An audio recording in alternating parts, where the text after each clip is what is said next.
I don't remember a time when curling wasn't a part of my life. When I wasn't putting in the sweat and hard work to be the best that I can be. Clocking in the time, the effort to practice day in, day out. Curling is more than just a game. It's a family, a community. And when it's time to play, I know I'll be ready. Hardline, supporting hundreds of our next generation athletes.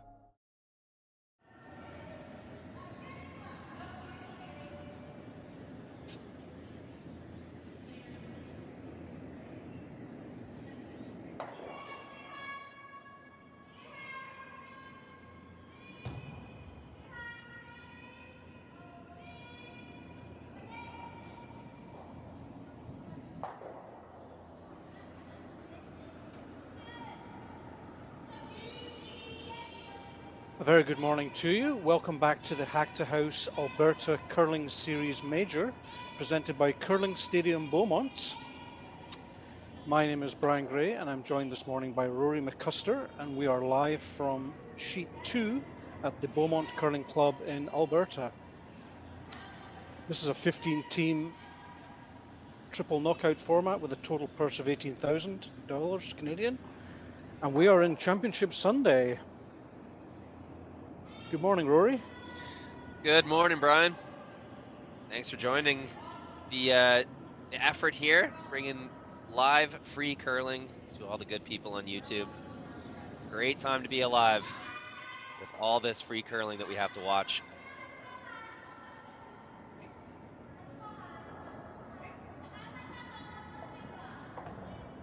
As you mentioned, it is Championship Sunday. Wake up early, get that free hotel breakfast in you, pile in the vehicle, and get those sore muscles sliding out for hopefully a 3-game day for each of these teams. We've all been there, Rory.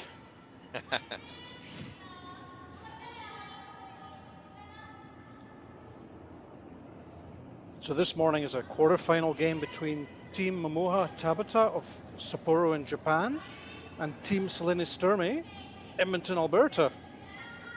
And what is a rematch from yesterday morning's game that we also featured here.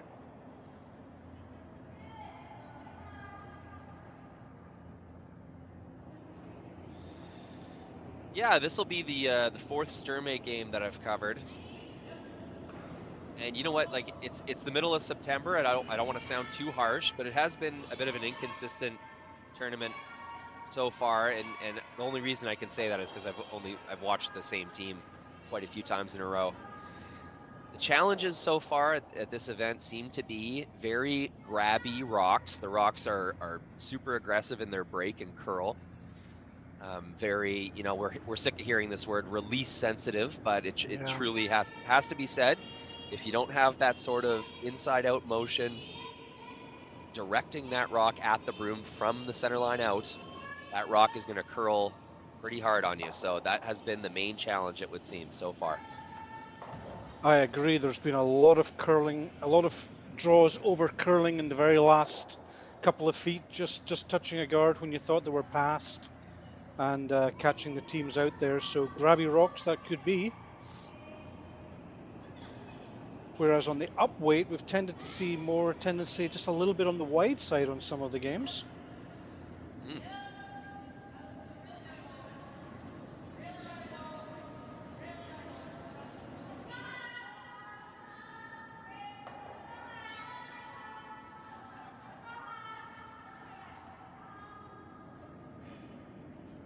Getting more of a classic first end as the teams go into the house and hit each other out.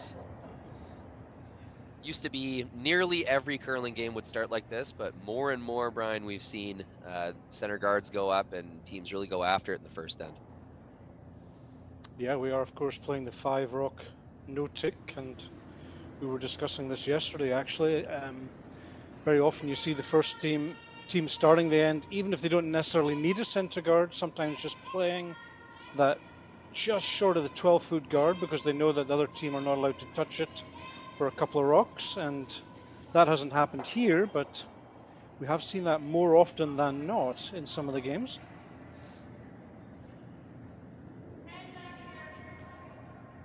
if you play top 4, of course, your opponent can decide just to remove you and roll to the side.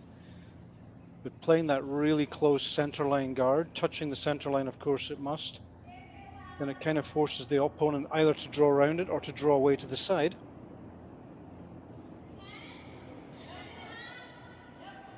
You know, I was just discussing this with some friends. I feel like, especially in North American sports like baseball and football, we're living in a time of really liberal and accepting rule changes. Every year, these sports are kind of reviewed. How can we make them faster, more interesting, more fair? And you know, people seem very accepting of rule changes in sport these days. And curling has certainly benefited from this as the game is reviewed, as new trends emerge. You know, World Curling Congresses will review, hey, is this healthy for the fans, the players, the game itself? And I just think it's a great time to be involved in curling, as even though it's an old game, we see some very positive changes and reviews of the sport taking place. I agree. Old it is, but when that first, I think it was the 3-rock rule came out, I remember there was a lot of discussion and a lot of traditionalists, myself included, I have to be honest, was like, what's going on? What are we doing here? But I think everyone can agree that we want to see rocks in play. That's the number one for our game. And anything that can promote that without going over the top, of course, has to be good for television, has to be good for the sport, and has to be good for the fans.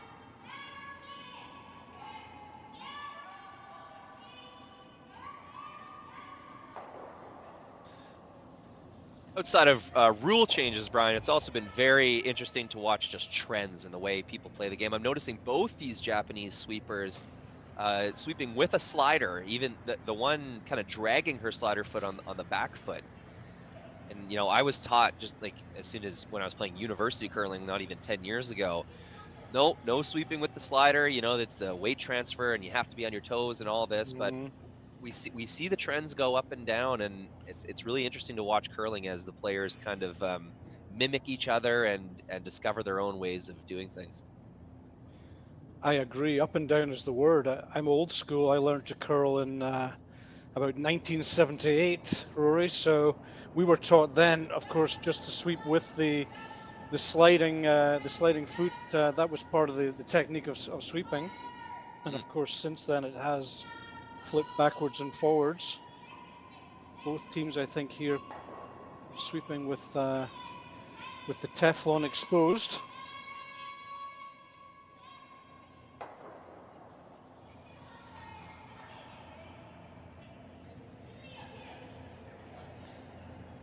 I think a big thing was the rise of mixed doubles, where you don't really have the option to put your anti-gripper or your anti-slider or the gripper on your foot. You got to throw that rock, pop up, and start sweeping. So that kind of technique seemed to translate into 4-person curling, made it a little more popular to use the slider while you sweep.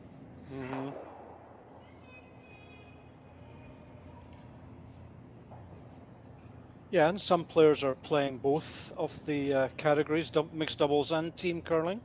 Not so many these days. You kind of see people going for one or other as the level of the mixed doubles especially has gone up in the last couple of years.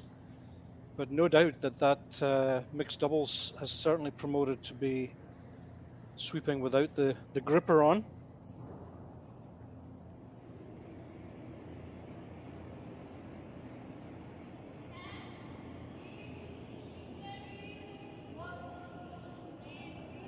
So Selena Sturmay with her last stone in this first end. What is a very simple first end, and just going to pick this yellow out, hang around, and hope maybe for a nose from the Japanese skip.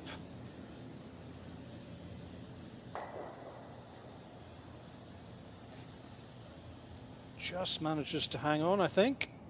Ooh, spoke too soon. Tough to say, yeah. Yeah. Guess we didn't. Just gone through.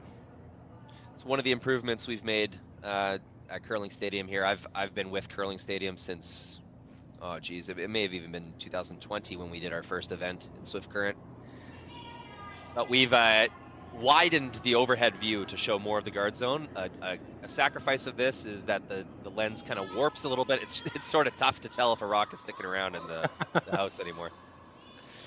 So there we go. Tabata, Team Tabata from Japan blanking this first end, and we will go into the first end break. 0-0, second end coming up after this. Handcrafted in Canada, Hardline's ice pad has revolutionized curling for over a decade. Engineered with top-tier precision and durability, it is backed by an unmatched 10-year warranty. Designed for curlers at all levels to sweep effortlessly with maximum efficiency, it is trusted by the world's best curlers, including Olympic and world champions. It is quite simply the best broom in the game. Hardline, join the revolution.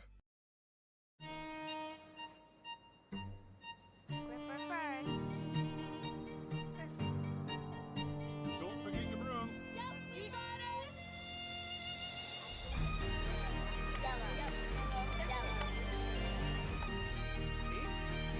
Come on up. Well, what do you got? You got one, you got two, you got... Just one more throw, please. You make moments like these possible. Calling all curlers, novice to pro. Asham Curling Supply's patented rotator disc system lets you customize your slider right in the store. Velcro attachments make it easy to find the sliding platform that's right for you. Shop Asham Curling Supplies, 700 McPhillips, online at asham.com. Rocks, there's actually a couple of biters. Welcome back to the Hack2House Alberta Curling Series Major, presented by Curling Stadium Beaumont. Championship Sunday we are, and we're following this game between Team Tabata of Japan and Team Sturmay of Edmonton. And it's 0-0 after the first end. Team Tabata has the hammer in this second end. Yes, pay no mind to the slow scoreboard operator. It is the second end.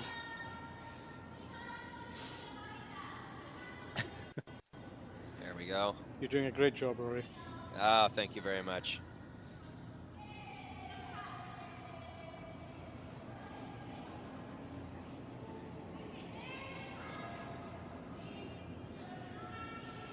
As we see lead Paige Papley on the Sturmay team, just being asked to remove this wide yellow rock. Who I will say has had a very strong tournament. This is the fourth Sturmay game I've covered. And just yesterday, Team Sturmay found themselves down 2 after the sixth end. Or sorry, down 1 without hammer in the sixth end. At a disadvantage, let's say, if my little recap was confusing there. And for 3 ends in a row, including the extra, Paige Papley put her rocks in just perfect positions to create some offense. And as we know, when you're down in a game, you need strong play from your lead to create those situations that are going to get you back in. And that's exactly what Paige Papley did for her team. She really did. She had so many ends, perfect corner guard, and then came around the back, just one after the other. It was really excellent games from her.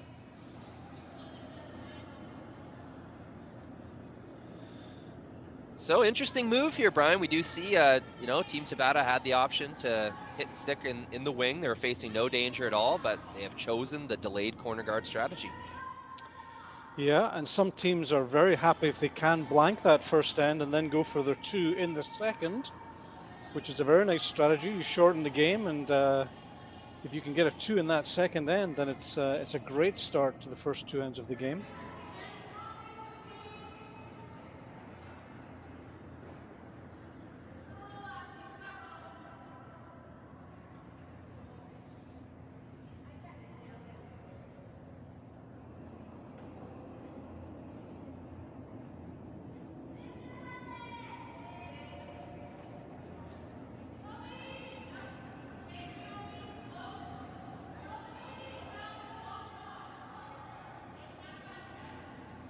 So Team Tabata are going to try and bring that corner guard into play almost immediately with a hit and roll behind it. Hit and roll on this red stone in the 4-foot circle. Try and roll to the right as we look on the main graphic. Yeah, I missed the call, Brian. Is that where Sturmay was trying to put their stone? I would have thought they might have beat Team Tabata to the kind of 12-foot, 8-foot area behind that corner guard. Yeah, they basically played to the top of the 4-foot circle. Well, we have seen hit and rolls are fairly difficult to make on this ice, just with the snappy curl. So that, you know, they very well could be saying, hey, if you're going to make a perfect hit and roll, go ahead. Until then, we'll happily hit you out.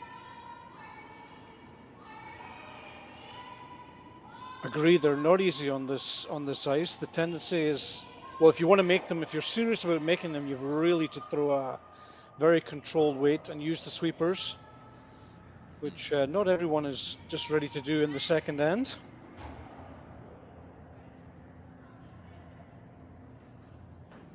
So Team Tabata looking to clean up a little bit here.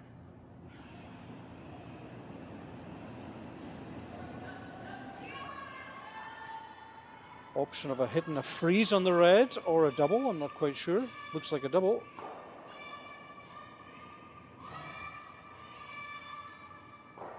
Very nicely done. Yeah, a bit of a mistake grouping stones together like that, Team Sturmay. So that's a big move for the end. A corner guard and a rock in the rings. Full control here to Team Tabata.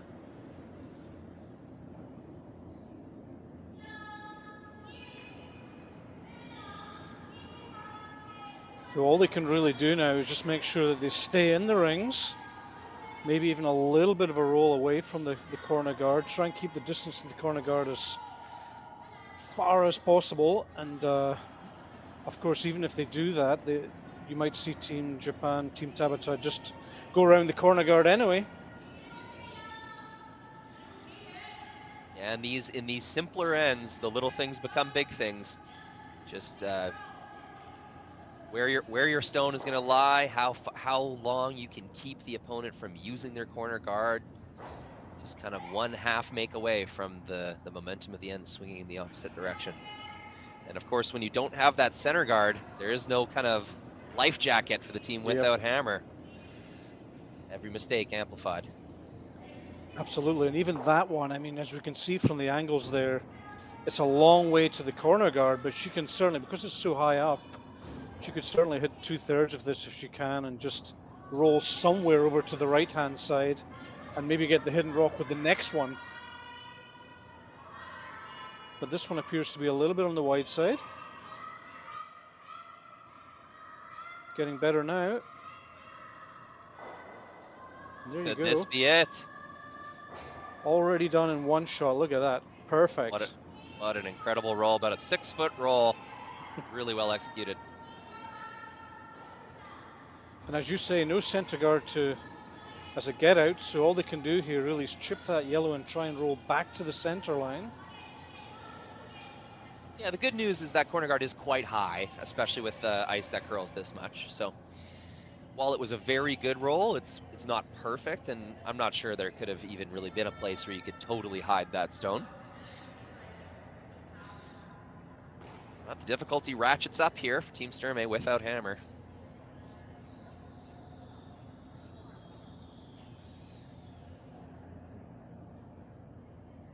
So this is Danielle Schmiemann, third player on the Sturmay team, looking to chip the yellow and perhaps roll to the back of the 4-foot.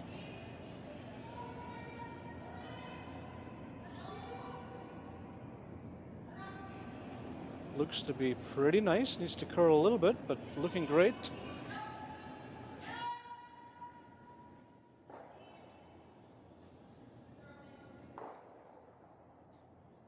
Very nicely done. Yeah, gets the stone, sticks around in the rings. There's really not much other objectives to be had with a shot like that. So both objectives completed.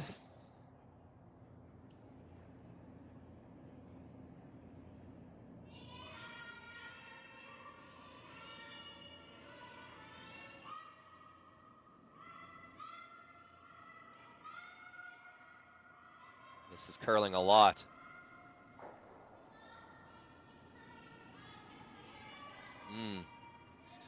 first real mistake from Team Tabata in the second end.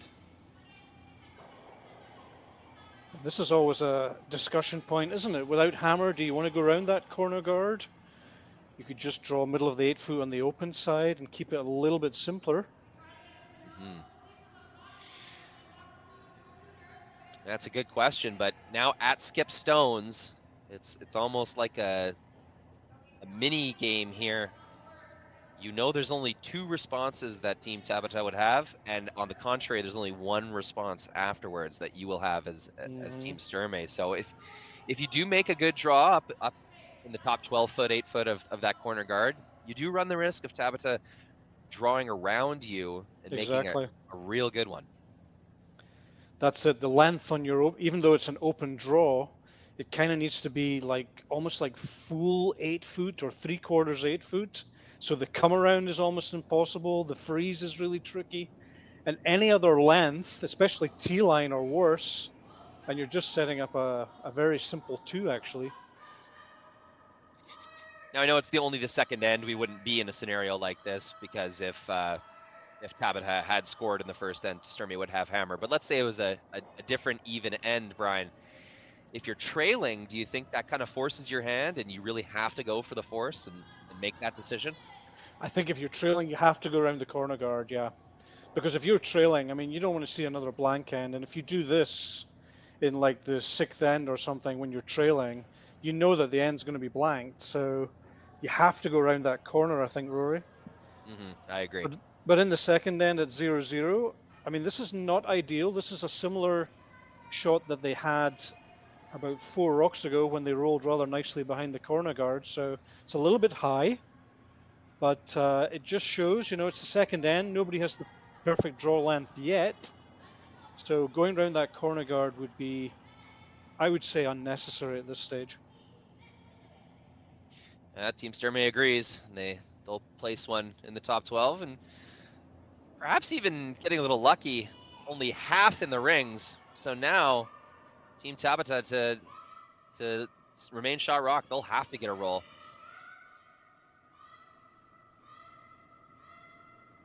Chips it, rolls. Will they stick around? And no, the momentum will take them through the rings.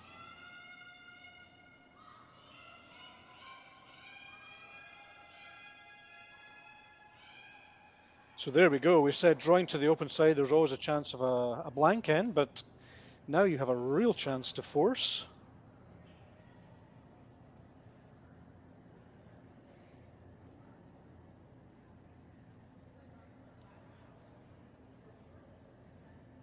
I like to overcurl these just maybe a 1/5 of a rock, just show a little bit of the outside edge, especially when the guard's so long.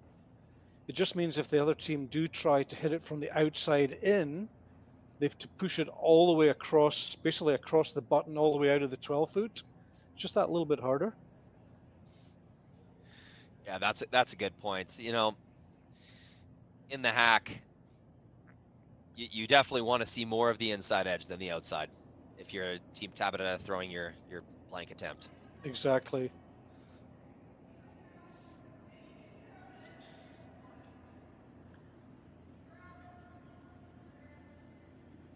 So the depth this time doesn't matter too much, but you wouldn't really want to be back 12. Just making the blank that a little bit easier. But the most important thing is to be hidden. Looks like she's going to achieve that. Very nicely done. Another really impressive sweep. Paige Papley getting that broom lengthwise and carving that rock over. Sweep to encourage curl. And there it is. That's how good it is, Rory. They've decided they can't do anything with that. The camera angle from the far end suggests that you might be able to go on the out turn and just chip the red out of play, but Team Tabata are having nothing to do with that. They're just going to draw for their single.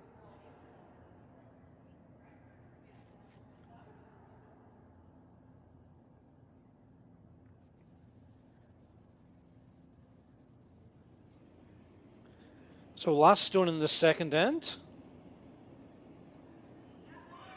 Momoha Tabata with an open draw against 1 red counter for the first points of the game. I think it's a smart move, Brian. Of course, a blank is slightly more ideal, but you don't want to get caught up in chasing that perfect result. They'll go ahead and make the easier shot. And indeed, Perfectly played. Yeah. Nice draw to the button. Always nice to have a free draw to the button. And Team Tabata picks up 1 point in the second end. Third end coming up in just a moment.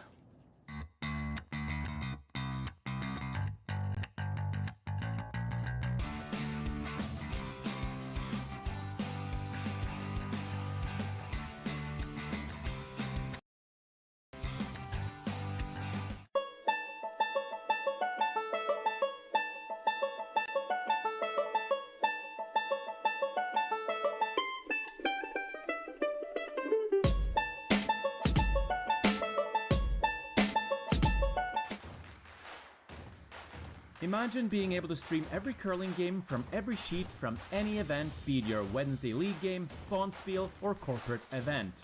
Curling Stadium offers an all-inclusive streaming solution featuring high-quality cameras, ease of use, great reliability, and minimal installation.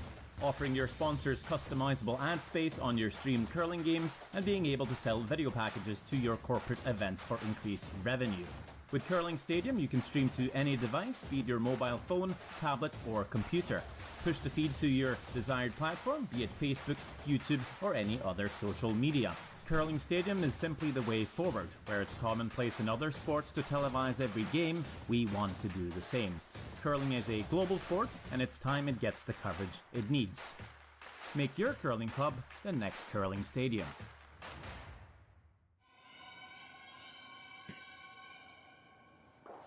Welcome back to the Hack2House Alberta Curling Series Major, presented by Curling Stadium Beaumont. Team Tabata picked up 1 in the second end, so they are now leading 1 point to 0. Team Sturmay with the hammer in the third.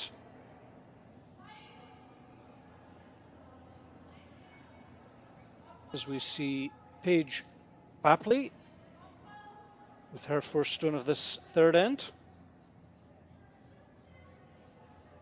another really nice looking rock from Paige. A little light, I suppose, but the line is right on, and that's kind of sneaky good, I would say.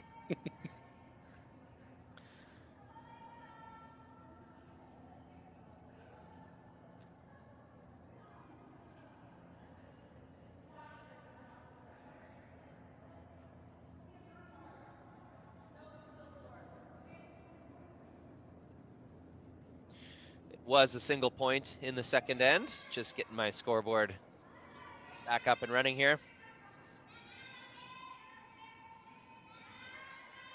The way we're able to make these broadcasts free for everyone and keep our costs at a way that we can continue to stream every game from every sheet from all these stadiums. We're using a lot of kind of newer technology. You know, not a lot of name brand stuff. So sometimes things go wrong, and we really appreciate our audience understanding that and knowing that we are doing our best and trying to get everything accurate and working. Who doesn't like free curling on the internet? That's really a gift.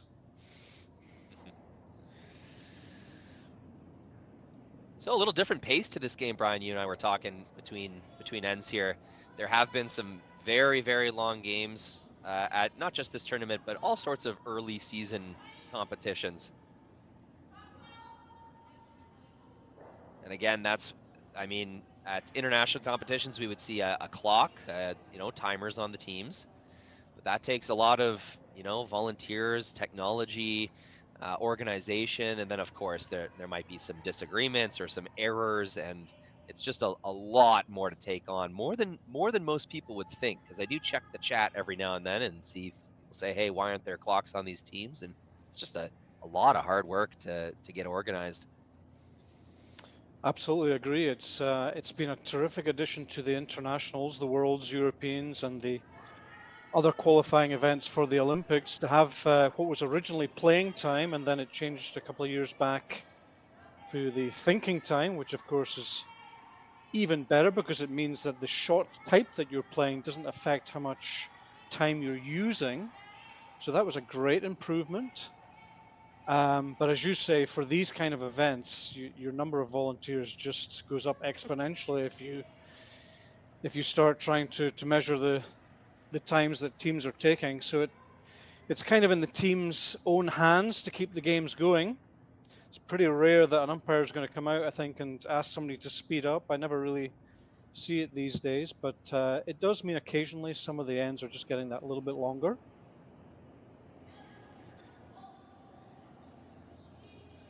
Yeah, and I've discussed with my kind of curling buddies about why these games have started to take longer. I think there's a couple factors. One of them is that the game is just more complex than it used to be. There is more serious decisions to be made. Lots more rocks in play and angles, and you know, once you get burned once by a bad decision, you're definitely, you know, once burned twice shy. You don't want to make that mistake twice. So it does take some extra time. Another factor I think is that the players are more strategically minded than they used to be. I mean, there was lots of teams before where you had 1.5 strategical minds on the team, let's say. That's And right. now with players playing kind of up and down in different lineups, new teams forming all the time, a skip all of a sudden is now playing lead on another team. You've got more voices in the room, more people that want to contribute and have their say. So that's another big factor, I think. Totally agree with you, Rory. I do a bit of coaching, and one of the things we always mention is that everyone should be tuned in a little bit, at least, to what's going on strategically. So if there's any glaring errors or glaring, perhaps tactical errors that somebody perhaps down the rink can maybe once a game say, "Hey guys, have you thought of this?" or "What about that?" And I think that's important in the modern game. As you say, it is getting more complicated. There's more angles. And it's certainly no longer the case at the top level, anyway, where you've got 1.5 curling brains in a team.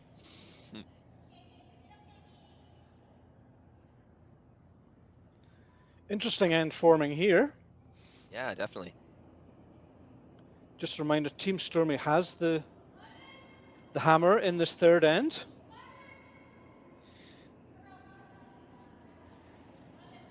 Oh, and right on time, the scoring app has refreshed itself. We'll get that reflected.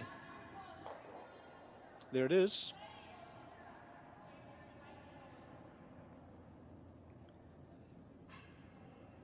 And as we mentioned, Paige Bapley with her second stone, I think it was, just touching the top 12. And now with hammer, all those rocks are very useful if they can just get a way to bring them into play, as it were, into the counting score. Yeah, we've seen Team Tabata kind of treat those rocks in the top 12 foot almost like center guards. They're drawing around them as if there's some safety back there. I'd be really scared because that's only a 6-foot run back if Team Sturmay decides to use that. So now we have 1-2 rocks at the top of the 12 in very useful positions for Team Sturmay with quite a few rocks to come left in the end. So things are getting a little sticky for Team Tabata, but as long as they can keep making their shots, keep their shooter in a good relevant position, it's going to be a challenge for Team Sturmay to eliminate the yellow stones and bring those 2 red rocks into play. And this shot right here is vital to the aggressive strategy that they are playing.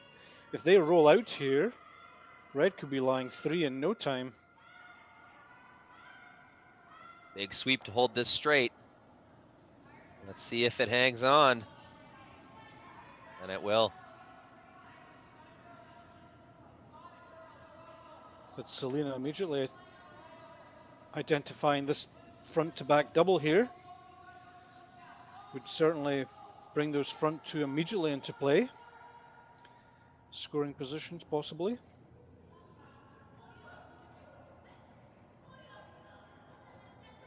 First stone for Danielle Schmiemann, who I have seen kind of improve throughout the tournament. First few games was struggling keeping her rocks straight, maybe sliding a little wide and kind of coming around the throw, a little outside in motion, which was really punishing her for you know, line.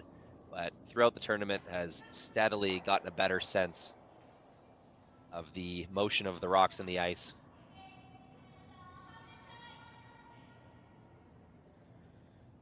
They certainly struggled yesterday morning when they played Team Tabata.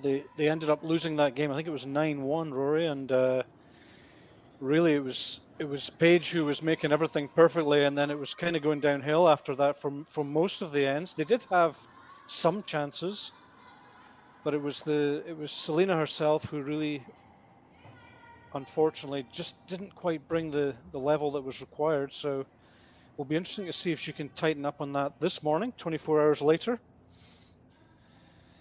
And I should mention, of course, this is implied, but I'll say it out loud. We're talking about one of the best teams in the world, certainly one of the best teams in Canada here. So it's the critiques we're giving Team Sturmay. This is only because we recognize them as truly one of the best teams out here, and it's always easy to kind of poke holes in a team that you have seen play nearly perfectly before.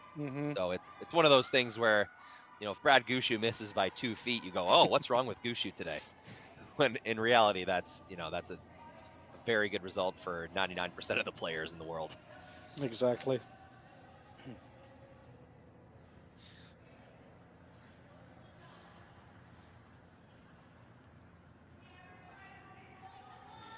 Same with this Tabata team. We are growing accustomed to see not only one or two, but many high-quality teams coming out of Japan, especially on the women's side, growing into a curling superpower, the country of Japan. And Team Tabata played Fujisawa in the final of the Savo shootout. And I've been watching Team Tabata the whole weekend, and I thought they're getting better and better. But I'll be honest with you, I didn't expect them to push past Fujisawa, but they did. They won that final game, and right now I'm saying they're the team on form.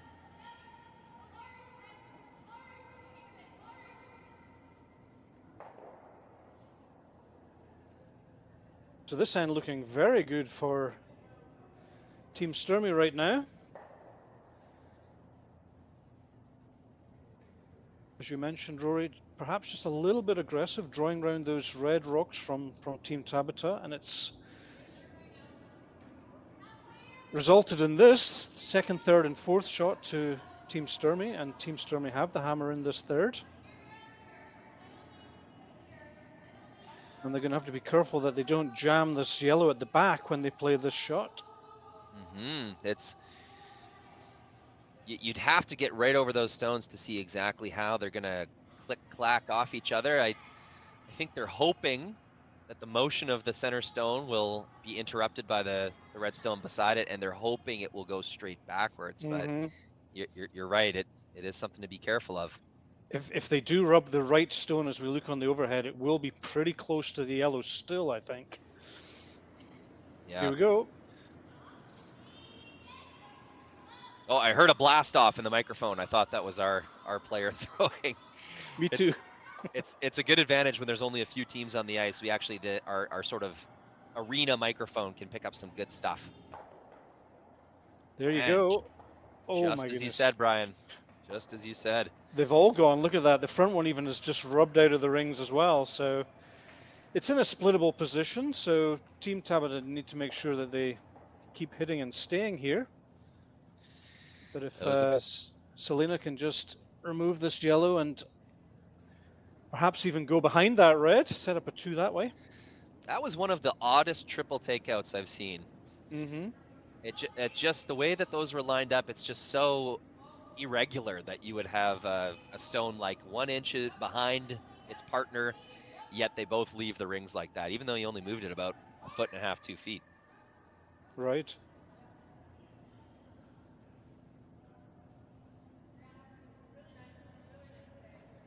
So Selena with 2 chances to get 2 here. She can either hit and roll behind this red guard as it is now, or she can hope that Team Tabata rolls out on their hit, and then she's going to have a really straightforward split, I would say, for 2.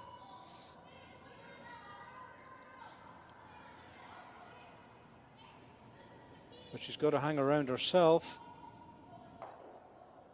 Very nicely played. That's another great sweep from Paige. And Team Tabata kind of forced into the double here, because obviously if they're going to pick that red, they're going to roll out and they'll lose 2 anyway. So job done by Selena with her first for sure.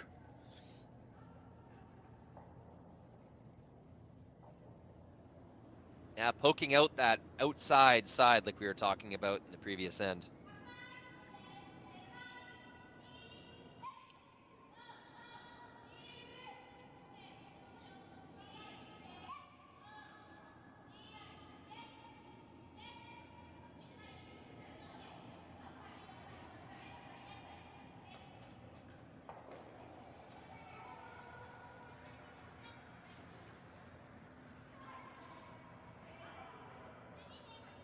So Momoha Tabata with her last stone in this third end, looking pretty much for a nose hit double on these two reds. I thought she might take it on, kind of cross the face and roll her shooter into the rings, but that might be a little greedy. And they're on it straight away, so looks like they're over curling.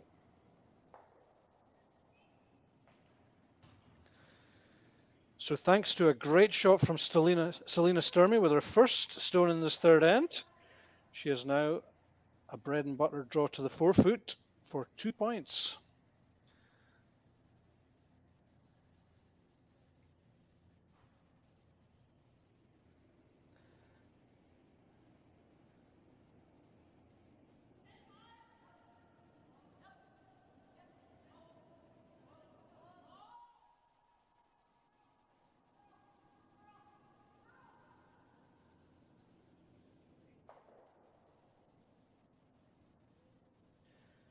Selena Sturmay, last stone in the third, open draw for 2.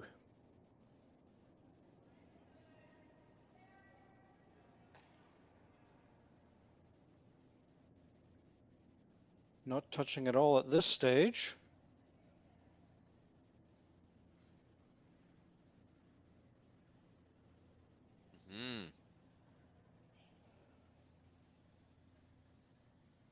Looks close. Never in doubt, Rory. Nice draw, 2 points for Team Sturmay, and they go into a 2-1 lead after 3 ends. 4th end coming up after this.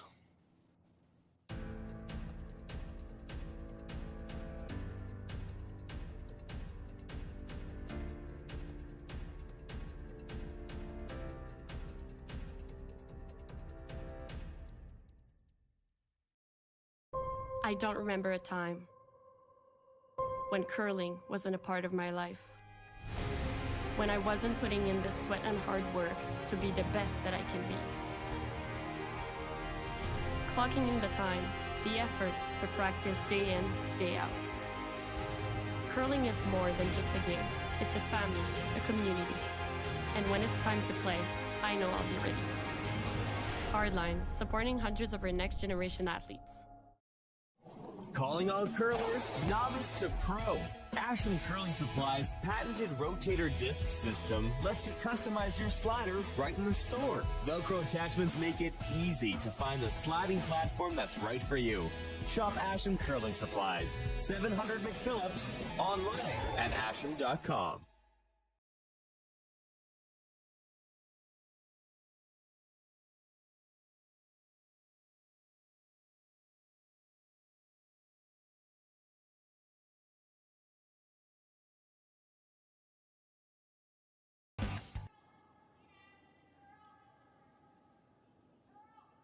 Welcome back to the Hack2House Alberta Curling Series Major presented by Curling Stadium Beaumont.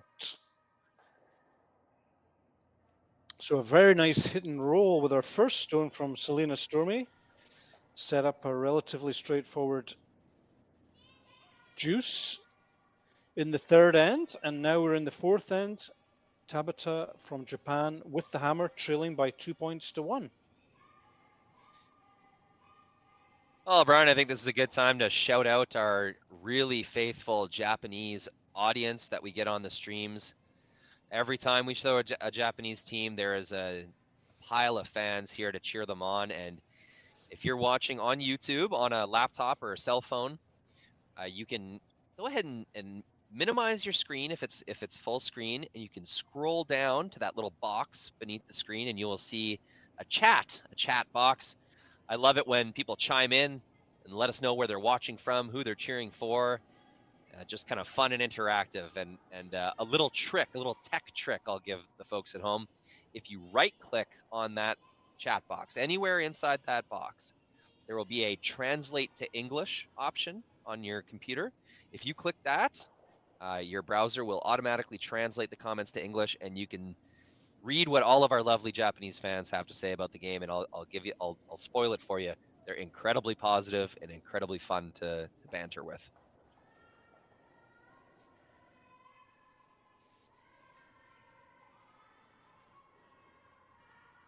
Great to see the Japanese fans on here. They come in their hundreds to watch some of these games.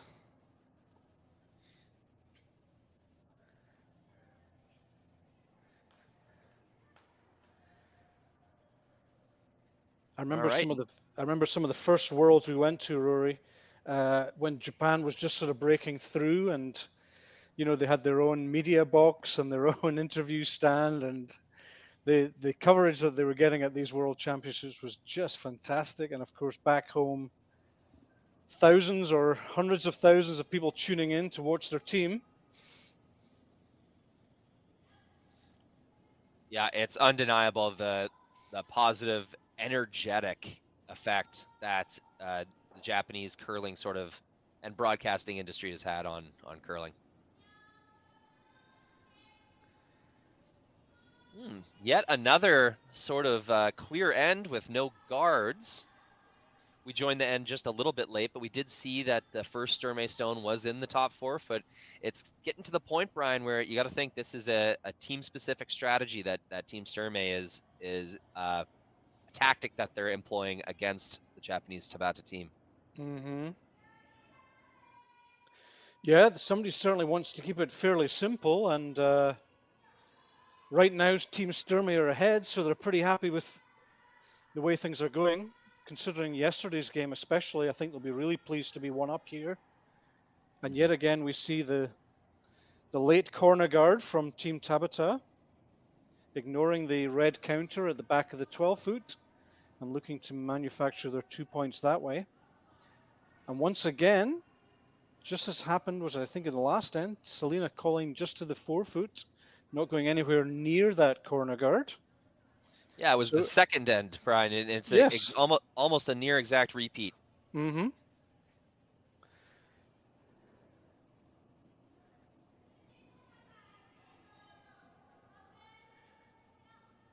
We do generally coach try not to draw around a corner guard without hammer if at all possible, because it is a little bit dangerous, and this is the alternative to that, is just to draw in the 4 foot circle well away from the corner guard and make the other team work for their juice.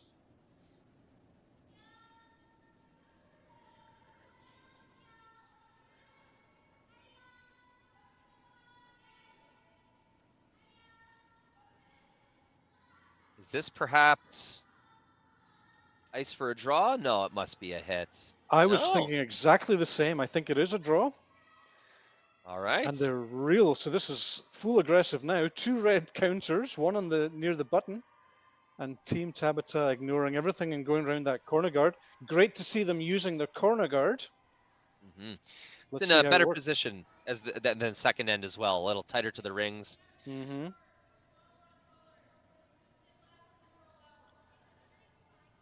And it will go deep. Not so deep that it's outcounted by the corner red, so it is second shot and it is buried, but not a perfect depth.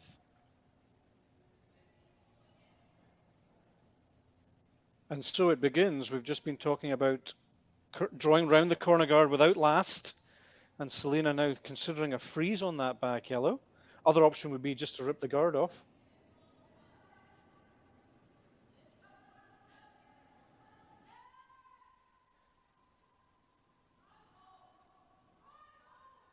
I would suggest the rip is more consistent to the strategy that Selena's been calling. Mm-hmm. And with a tough double on those reds. Exactly. Yeah. This is playing with fire a little bit. This is actually what Team Tabata want you to do. They don't want you to try and remove anything. They want you to start playing draws and freezes, because that way it means that yellows are not leaving the rings. And Tabata with hammer, I think, will be quite pleased to see that they're not removing the guard here. But that's just my own opinion. No, it's sound. It makes sense. Other option would be to draw around this corner guard, but just be, as we mentioned earlier, maybe full 12 or just touching the start of the 8-foot circle, nice and high.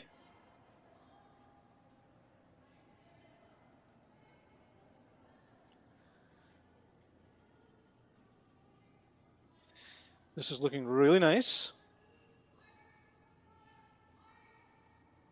For line, anyway.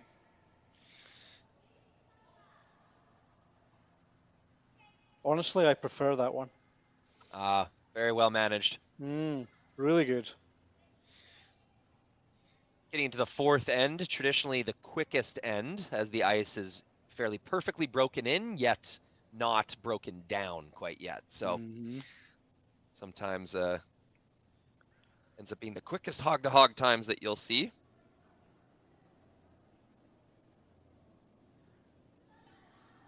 Guessing that one was somewhere around 14-2, maybe even 14-5 with sweeping. I have yet to put a clock on any of these. I think now is a good time to start.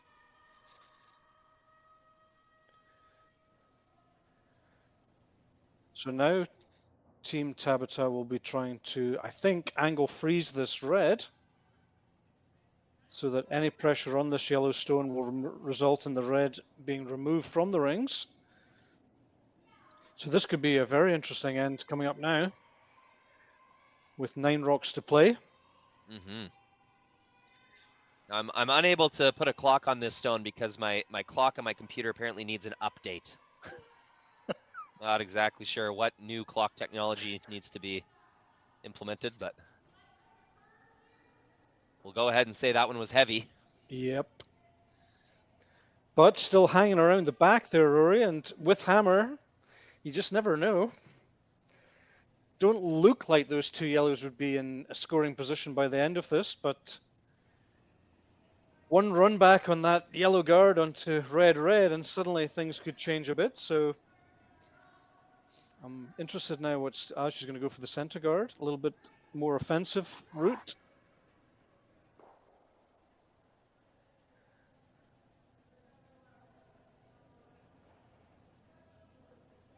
Wouldn't necessarily recommend ripping the corner guard off now because you're leaving a red double. So that opportunity is passed, I think. So this is probably a pretty good call, I would say. Nice and close to the top of the 12-foot.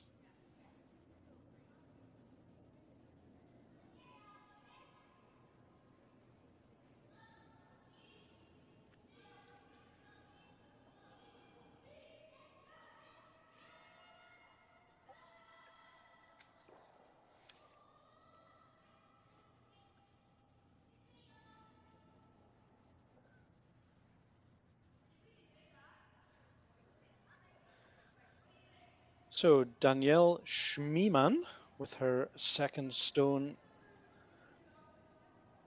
of this fourth end. Looking to be just maybe 2 feet short of the 12-foot circle on the center line, covering that stone in the 4-foot.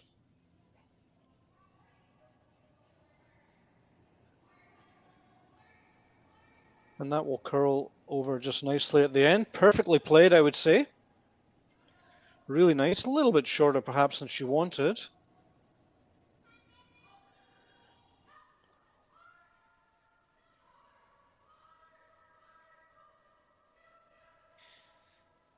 Yeah, a couple of last few trades back and forth have went Sturmay's way, but the opportunity to score multiple points is still there for Team Tabata. Mm-hmm. But with this call, it looks like they're turning their back on those other yellows. They're just going to basically tap the yellow in the 4-foot, lie 1 point, and try and get their juice that way.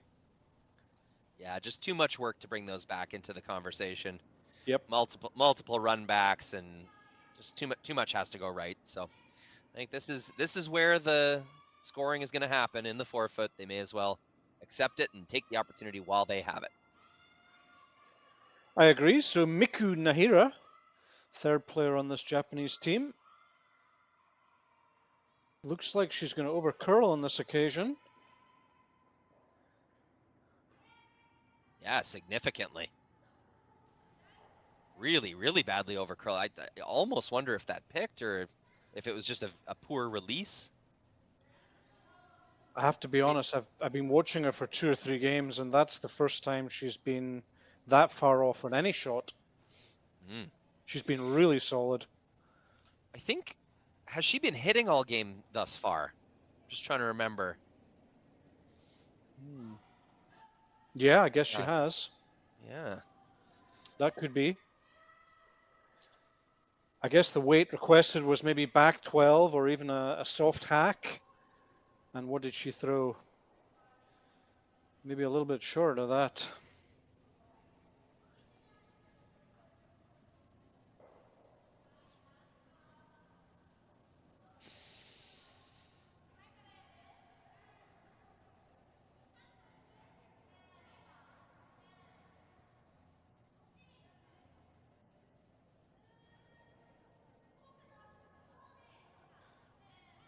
So Selena Sturmay with her first stone in this 4th end.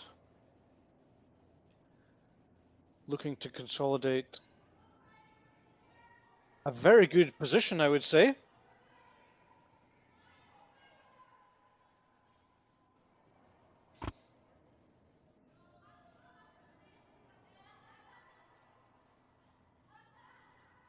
Yeah, really. Sorry. No, it's a huge opportunity to turn this into a chance to steal in an even end. And with that overcurl, it appears she's wasted it. Yeah, that was certainly an opportunity, as you say. Interesting how the last 2 stones have both basically done the same thing. Wondering if there's a little, maybe a flat patch or something there. That's overcurled by almost 2 feet. Yeah, for sure. And so this is, I've covered quite a few games on sheet 2 as well. And what we've noticed is going home, the out turn coming across the center line curls super, super hard, but those are 2 interns coming across the center line that have went really hard. So that's a spot in the ice seems unlikely to me, at least in the final part of the path, but maybe earlier on it's changing direction. Mm-hmm. Just interesting how both the last 2 stones are almost identical in the result. Now we're switching to the out turn. Let's see. Team Tabata might be able to escape this situation. That's an additional opportunity here is if you can roll behind the corners with the stagger of the guards. I'm not sure you can chase it if your Team Sturmay.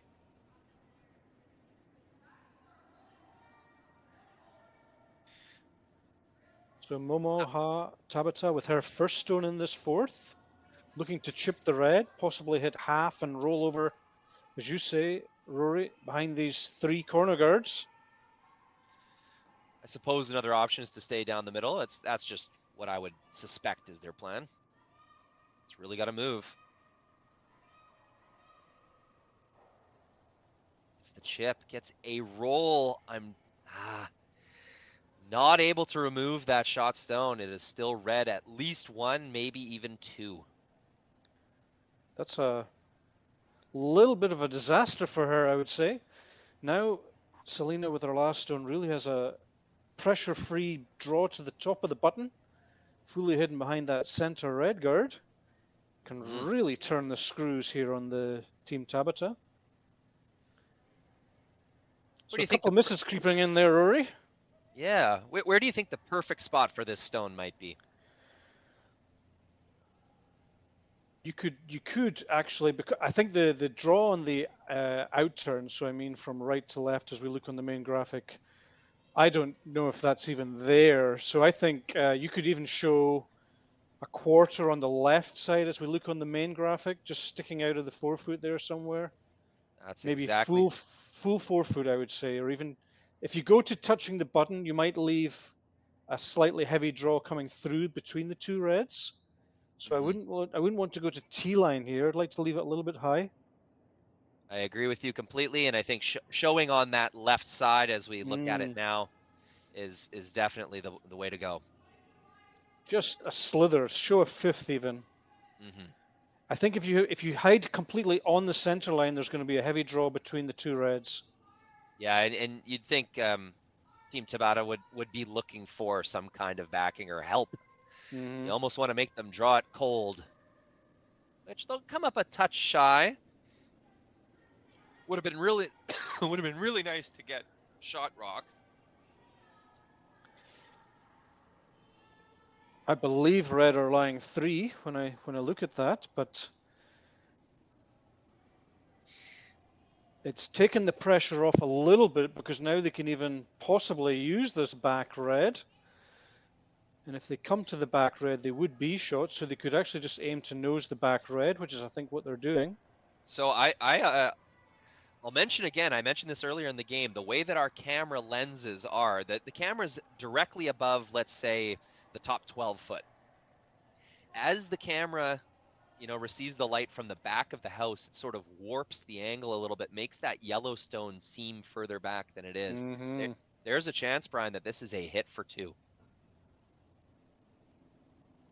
Really? Even though I know we can see just a little bit more white on the outsides of those red stones. I see what you mean. Let's see how this shakes down. And it did seem like Team Sturmay was quite disappointed that they didn't make the weight. That would certainly explain it, yeah. Wonder if it's going to be a measure.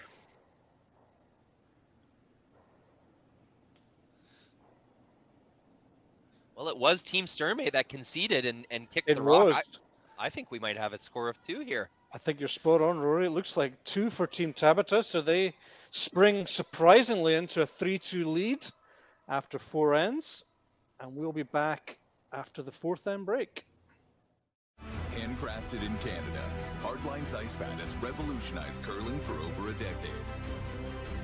Engineered with top-tier precision and durability, it is backed by an unmatched 10-year warranty. Designed for curlers at all levels to sweep effortlessly with maximum efficiency, it is trusted by the world's best curlers, including Olympic and world champions. It is quite simply the best brew in the game. Hardline. Join the revolution.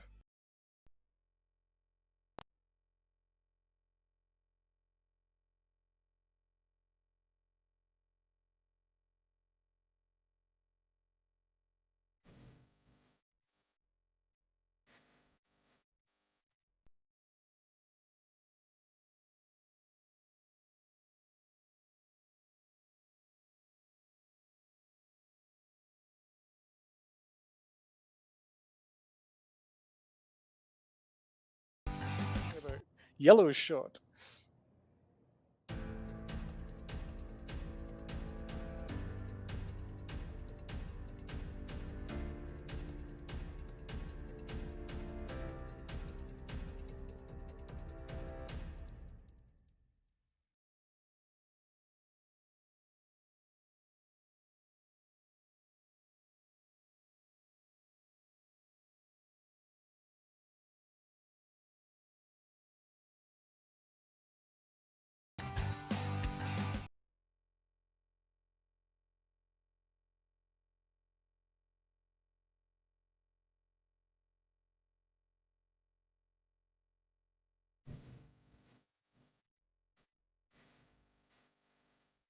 I don't remember a time when curling wasn't a part of my life.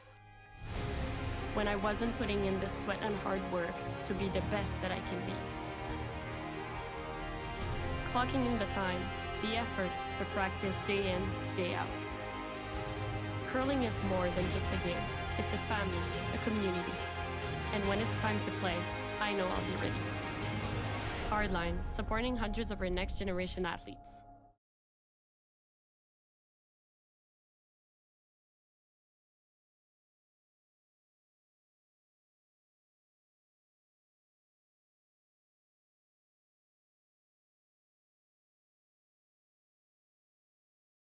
And like bright. Looks like we have an extended fourth end break here. Teams warming up inside, perhaps even getting a little snack out of their cooler. We'll take this opportunity to recognize more of the sponsors that make curling possible. Handcrafted in Canada, Hardline's ice pad has revolutionized curling for over a decade. Engineered with top-tier precision and durability, it is backed by an unmatched 10-year warranty. Designed for curlers at all levels to sweep effortlessly with maximum efficiency, it is trusted by the world's best curlers, including Olympic and world champions. It is quite simply the best broom in the game. Hardline. Join the revolution.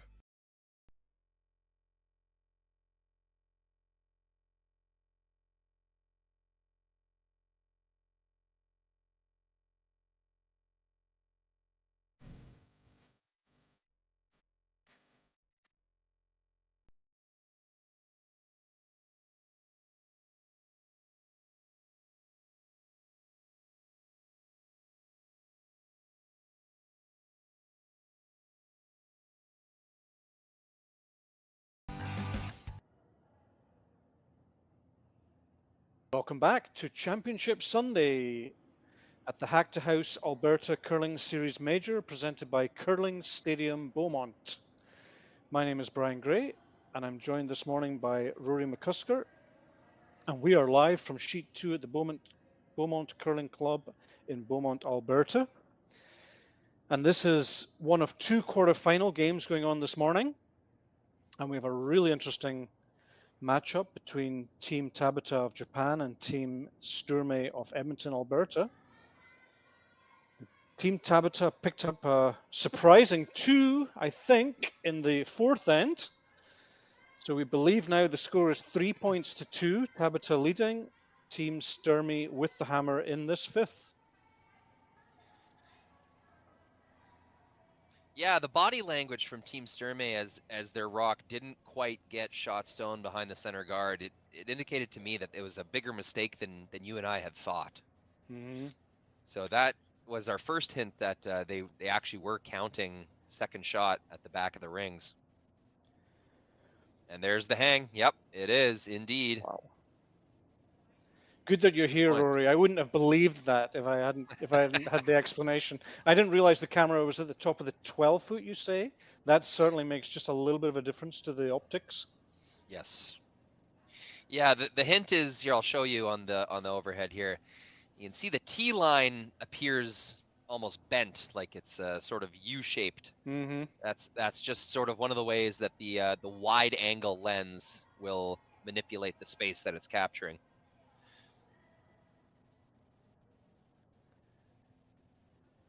So once again, Paige Papli with perfect come around in our first stone to set her team up in this fifth end.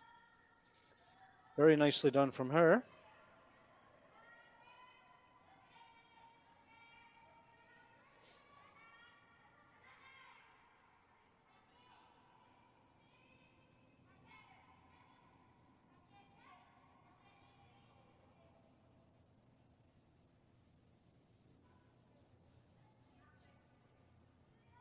A bit of a mistake there. Coming a bit deep, but play is certainly drawn towards the middle, which is the overall objective of Team Tabata here in the fifth end. As an alternative here, you could, of course, draw to one of the open sides. As Team Sturmay with hammer, you could just say, okay, I'm going to draw to the edge of the 12 foot and let you deal with the center first. Yeah, that's a strategy that myself as a skip I've played with a few times in the men's game. It really relies on a few doubles and runbacks being made down the middle, and I just found more often than not that stone ends up being a waste. The play seems to come back to the center line. Mm-hmm. So you're putting a lot of onus on the middle of your lineup, your second and third, to make some big weight shots.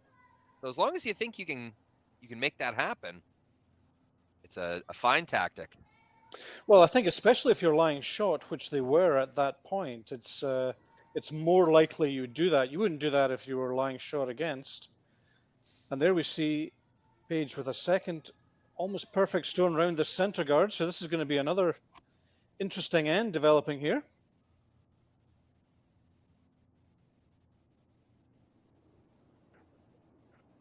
Yeah, last stone of the kind of free guard zone period.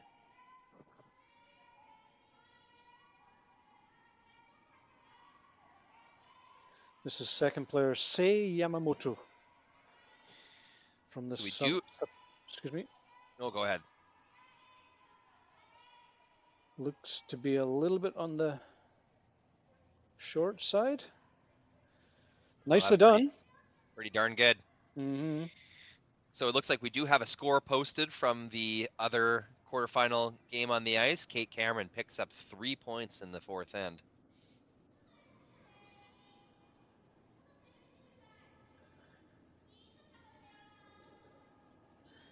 So just to clarify a little bit the format, the 2A qualifiers go directly into the semis, and the 2B and the 2C qualifiers go into these two quarterfinals this morning. In case you're wondering why there's only 2 quarterfinal games.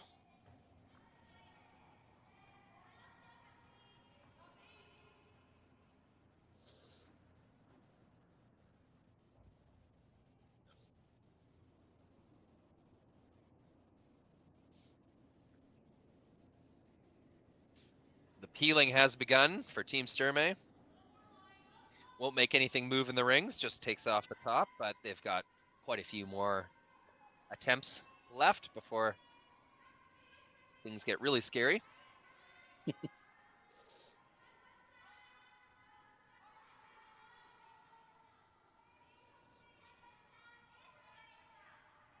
Team Sturmay with shot rock in the top of the ring, or the top of the button, so it will be Team Tabata that will eventually have to make something happen in the forefoot if they want to score. A good force brewing though, as things stand right now. Mm-hmm. There is red onto yellow, but that doesn't give you second shot. So for later in the end, I mean, there's a tap on that front red on the right side as we look on the main graphic to remove that yellow that was just played 1 moment ago. But that wouldn't give you second shot. So for now, just rip the guard off.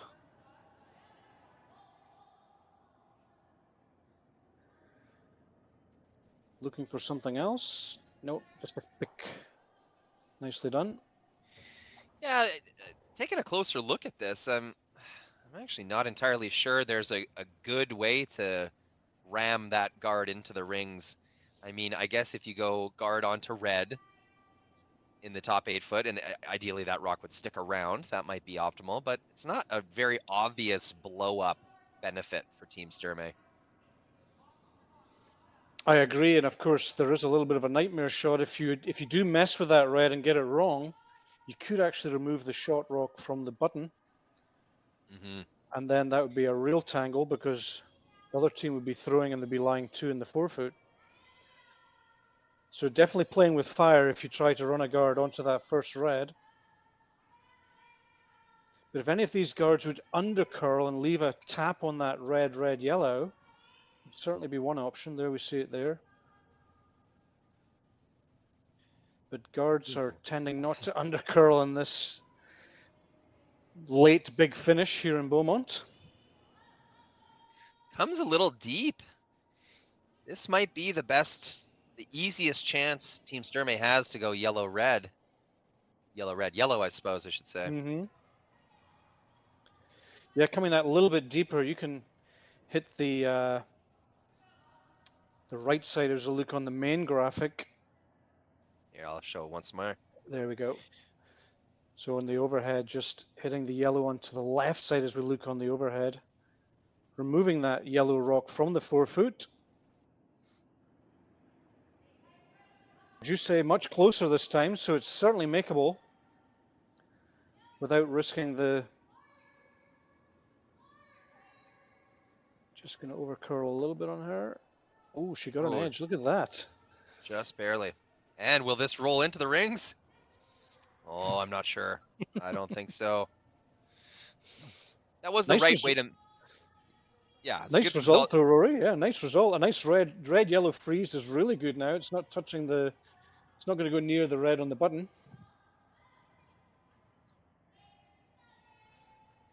Team meeting. A little discussion here. Probably discussing if we are guarding, what exactly are we guarding? And I don't think there is a way to take away both these shots with now frozen angle. That's going to be accessible from either turn. That red rock at the top, unlikely to go much of anywhere.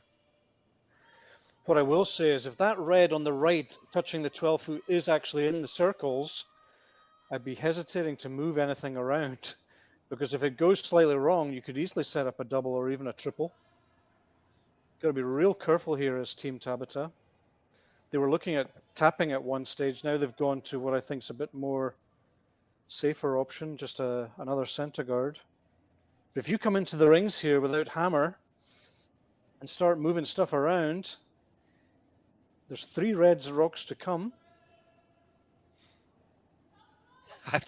This is a little off topic, but I'm really entertained by Selena sitting down at the end of the rink there. Does anything say qualify out of the sea? Then taking a little break Sunday morning. It's been a long Saturday for Team Sturmay. A lot of games that you have to win in a row, and yeah, just take a little 5 on the end boards. I think she heard you. She's just stood up. That was my mom would always tell us, "Oh, it looks like you're lazy. It looks like you're uninterested out there." Mom, I'm tired. I was told exactly the same, Rory. What kind of impression are you giving the other team by sitting down at the end of the sheet? I don't care, Mom. I'm just exhausted. Yeah.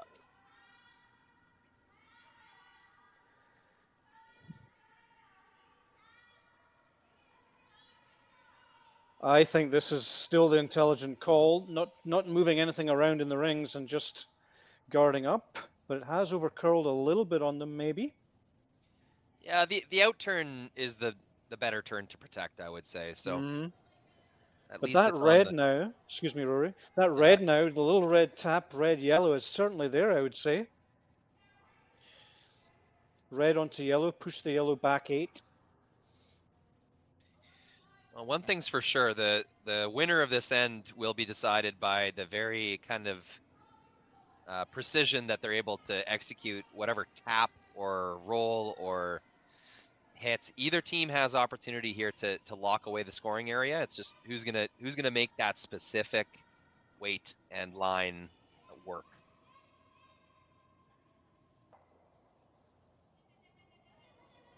So Danielle being asked, I think just a back 8, back 12 weight, push the red at the top of the 8-foot onto that yellow and get the yellow back behind the pack. That looks to me what they're trying. She's just tightened the ice up a little bit, might be a little bit more than back 8.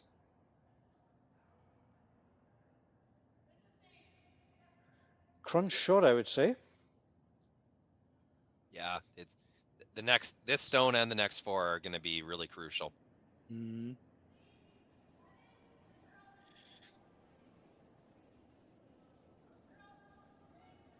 Looks to be like a hack coming now, though. Paige Papley really getting this rock to move. Gets the top. Perfect. Yellow exits the relevant scoring area, and now it's a real dangerous situation for Team Tabata. They've got a couple of options for the double on that red on the left. They can do red almost on the left of the center line to either of the other stones. They would, of course, prefer the stone in the button position. But are they looking at a freeze in there? Looks like it.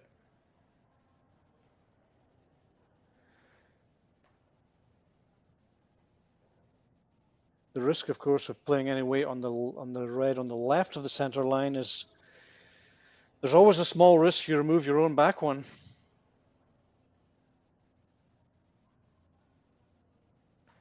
So team conference number 2 in this end.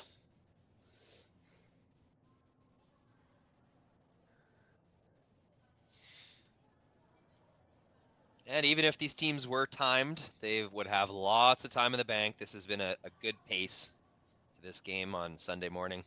Mm-hmm. So option 1 is the front to back double red to the red on the button. Option 2 appears to be to come in to the red on the left of the center line as we look on the overhead. Some sort of freezing there, but I think that's really a dangerous call. Yeah, that first option that you mentioned, there's a lot of good that can happen. There's 2 doubles that could be completed with that shot, and geez, you could even get lucky and get 3 red rocks moving. Perhaps not remove them, but get them moving. There's 2 red doubles and there's also a yellow double, which is, you know, we always talk about tolerance, and if you were going for the one on the button, it's a pretty small tolerance between getting the perfect double with the top red to the one on the button and then over curling a hair and getting your back 2 yellows. So they're not playing any sort of weight at this at all. Rory, looks like they're going for the freeze on that red stone just touching the 4-foot. Yeah, and if this was a rock or 2 earlier, I'd understand the call, but geez, they're running out of time here to get a yellow stone in the 4-foot. Mm-hmm. I guess they're aware that their stone in the back of the button, back of the 4-foot might be the only thing saving them. Trying to take away angles at removing that, but that's the key here, is to take the angles away and not create an angle, because those 2 reds are lined up to the yellow at the back of the 4-foot circle. Here comes some really aggressive curl. Just gonna rub. Oh, not bad. Yeah, it's almost 2 though. It's not quite 2 yet, but they've kind of pushed that red up into a almost scoring position. But it's getting harder and harder to remove the yellow at the back. Mm-hmm. So they have taken the angles away, as we discussed. Before that shot was played, red was straight onto the yellow at the back of the button. So pretty good result, I think. Yeah, I agree. I think the red angle would drag into the yellow stone, but not to save any of the reds. Both those reds go flying, and that's just not good enough. So quite an interesting scenario here. And this is exactly what we're talking about with the 5-rock no-tick rule, that just, you know, these kind of situations are just more common. And that's really what we want to see as spectators for the sport, just to develop. It's this kind of situation that's making people interested in the game, because now everyone at home is discussing what they would do, and that's exactly what we want. That's the future generation of curlers and people coming into the game, fascinated by the snooker angles of these curling stones. Absolutely. There's a Facebook page that I have to recommend. I don't know if he's still posting as much as he used to, but Daily Curling Puzzle, it's called. Yep. And it's really fun, and he comes up with some good ones. There's, even though you think you might know the strategy of the game very well, that page will stump you. Very, very fun. That's Mr. Doug Wilson, I believe, who's a Canadian living in Scotland, if I'm not mistaken. I think you're right. That sounds right. And as always, there's no right or wrong. There's always more than one option that you can consider in most situations, and very much here too. It's I think I would like to see Selena tapping that top red at the 8-foot, just touching the 8-foot circle, pushing that in for a possible second shot. Yeah, whatever's going to possibly give you an angle.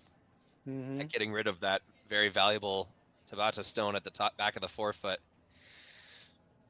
even if it's a difficult shot, it's probably worth it. And something that they haven't been looking at, but is certainly available, is an in-off off that red stone on the side of the Yeah. 12. Mm-hmm. Pretty thin, but very there. And it's a good kind of trade-off, because if you stick it, you get 3, but even if you just remove the yellow stone, you're still looking at 2. Correct.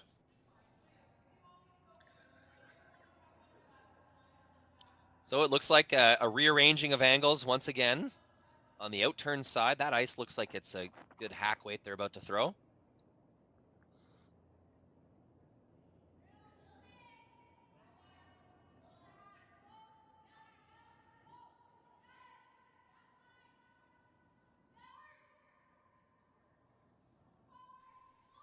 This is curling. Yes, whoa, yes, whoa. Tap, Oh. tap. Not quite. They needed to keep that a little higher. Mm-hmm. So red line 1. Yellow at the back is just second position, I guess, from what you've told us already about the camera angles. And they're red line 3 and 4 after that, so still a bit of danger here for Team Tabata. I'm just checking the chat here. We've got a lot of fans interested. A Japanese fan, YouTube name Mari Kashiwabara, has shared with us what seems to be some type of Japanese proverb. If it's a butternut squash, is the comment. Not sure what that. You can I'm not explain sure that one to me later. Yeah. Interesting. Yes, what to do if it's a butternut squash. Yeah, well said. Team conference number 3, Rory. Yeah, I mean, it's a tricky one. It's almost every rock now, as we predicted. The last 4 rocks of this end are going to be crucial to the outcome of the game, I think. So I guess the starting point for discussions like this is, if we didn't throw, what would the opponent have? And the answer to that would be possibly you're in off for 3, or the run on the top 8 shot for 3. Actually 4. If you can run the top 8 stone on the right side of the center line as we look on the overhead, just on a back weight, and chip the yellow out the 8 foot, you're going to get 4 points. I think that's the most obvious shot, yeah. So if Tabata takes that away, there will be an outturn tap for 2, or the in-off for 3. Mm-hmm. However, they are looking at what I think is probably the right call, which is making a tap on their own yellow. It is accessible from, I would even say, either turn. You could get at that thing with just kind of back 8 kind of weight. If you're able to tap that into the top 4 foot top button area, even scoring 2 is going to become difficult. I agree, and that tap on the yellow probably a little bit easier on the open side. If you come on the same side as the red, just touching the top of the 8 foot, you do risk accidentally tapping that stone instead, and then you'd be in big trouble, because then there's probably angles for 4 or even more. So yeah, the last thing they want to do is be tapping the opponent's red up. That would be really not good. So I think they have to play the open side, which is what they're doing. Yeah, it would almost make the angles easier for Team Sturmay to remove the yellow stone in the back of the 4 foot. Mm-hmm.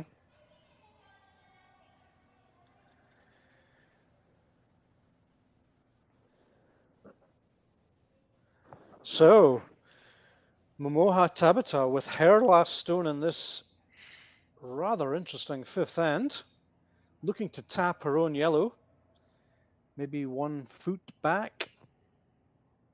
Needs to get contact with her own yellow here.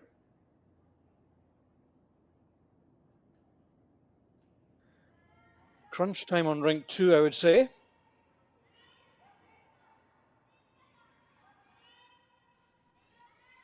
This Sweepers looks really calling, nice. Mm-hmm. Sweepers are calling the weight. They say it's a little heavy, but here's that big swing. Great shot. Magnificent. Great shot. Although, It's It there. may have just left the door open. Is there an angle past that back red? Can you double off the yellows? Yes, you can. You know what was most surprising about that stone? They didn't sweep to freeze it after the contact. They kind of Everyone just looked, and yeah, that difference between freezing the red and where the yellows actually stopped on the button means that your run for 4 is there. Red, yellow, yellow. yeah, It is looking there. back on it, maybe a couple licks of sweep just to keep Yeah. that angle high would have went a long way for Team Tabata to make that shot perfect. 2 licks before or after contact, and this shot wouldn't have been possible. See, as the vice skip in the rings, that's why it's so important to stay vocal, even if there's no decision to be made. Like, keep reminding, tap your broom, remind your sweepers where that rock needs to be, and you got to fight that temptation to just become an audience and watch the stone down the rink. It's never over till it's over. Well, that's great that you say that. I always say as a coach, never turn your back on a moving rock. And the tendency, people do tend to stop at the top of the 12 foot and just watch what's happening. And I always encouraging my players to come down, even though you're pretty sure you won't need to sweep. Just be ready, because as we've discussed, 2 licks on that yellow, it would have been touching that red, and then this shot wouldn't have been possible. And we're talking about potentially a 5-shot swing here. So as always in curling, it's all about the millimeters. Not a lot of risk to this shot either. I don't. There's nothing you can do that's gonna give up more than one, and you're very likely to at least get that single yellow out of the ring. So yeah, no, you can't make it any worse. Really. So Selena Sturmay, last stone in this 5th, with a potential raised double for 4. Looks very good. Oh, wow. Just undercurled a hair and just missed the double takeout. Does pick up 1 point to level things up at 3-3. So we're all tied. 6th end coming up in just one moment.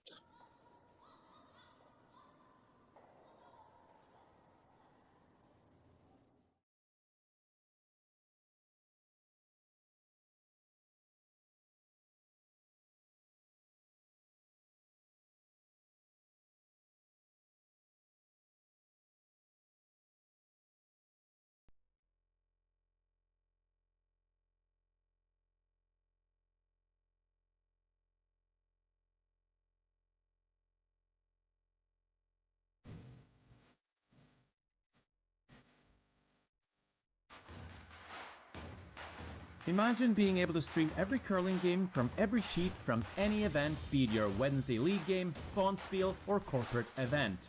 Curling Stadium offers an all-inclusive streaming solution featuring high-quality cameras, ease of use, great reliability, and minimal installation. Offering your sponsors customizable ad space on your streamed curling games and being able to sell video packages to your corporate events for increased revenue. With Curling Stadium, you can stream to any device, be it your mobile phone, tablet, or computer. Push the feed to your desired platform, be it Facebook, YouTube, or any other social media. Curling Stadium is simply the way forward. Where it's commonplace in other sports to televise every game, we want to do the same. Curling is a global sport, and it's time it gets the coverage it needs. Make your curling club the next Curling Stadium. Welcome back to the Hack2House Alberta Curling Series Major, presented by Curling Stadium Beaumont. And we are in the middle of a thrilling game. We're in the 6th end now. It's tied at 3-3. And exciting game there, exciting end there in the 5th, Rory. Anything could have happened at the end.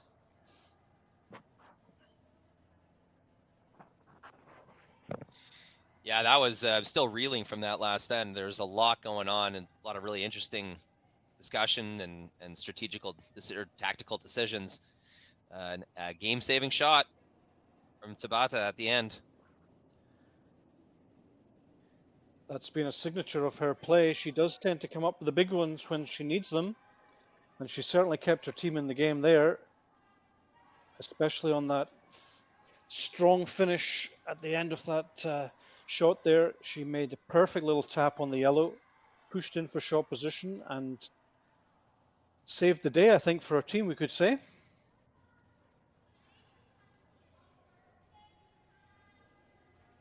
And now with 2 guards in play, we could be heading for something similar in this 6th.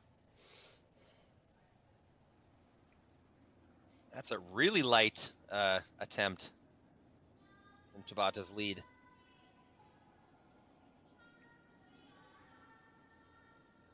Not a helpful stone for the team throwing yellow rocks. Yep, just adding to the count of center guards, really. It's not a perfect center guard, but it's covering the 4-foot circle, so not ideal from the Japanese lead. As we see Paige Papley with her second, coming nicely into the 12-foot circle here, just over curling a hair.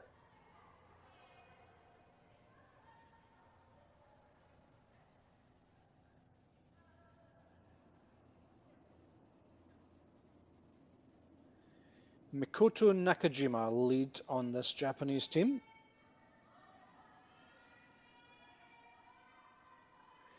Looking to come all the way around everything and get to the top of the button, I would think. She's pointing quite emphatically as she follows her own stone down the sheet. And look at that finish. It passed the first guard by a full yard. Seems to be apologizing. I think maybe she was trying to encourage a plan B kind of sweep call from her skip. Mm-hmm. Not a strong 6th end. Would like to have been in front of the tee line, of course, but with hammer, it's not a disaster. It's one. At least it's a counter in the rings. Yeah, much more tolerance for those types of shots when you do have hammer. You can tick the guard if well, as long as it's not on the center line, you can tick the guard. You can come a little deep, it's okay. The team without hammer, though, there's really only one good place to put it, and that's in the top 4, top 8 foot. Correct. This has got a long way to come. This is more than a yard, I would say, this time. A little bit longer, I think. Still almost finds a way to get back, but just too heavy.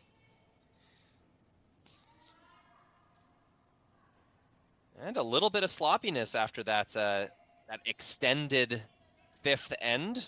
We had a pretty good pace for this game up until then, and now things slowed down a little bit in the 5th. Sweepers were focused on their job of sweeping, and now they got to get in the hack and throw rocks, and it seems like it's a little bit sloppy to start this 6th.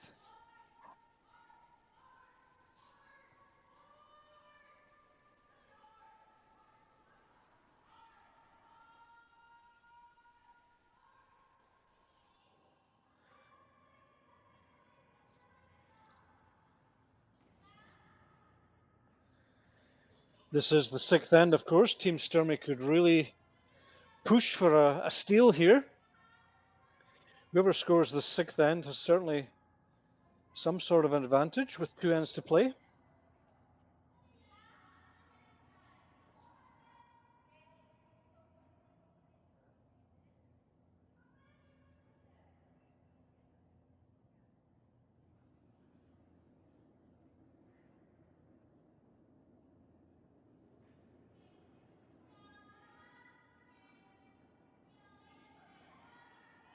Sei Yamamoto, second player on this Japanese team.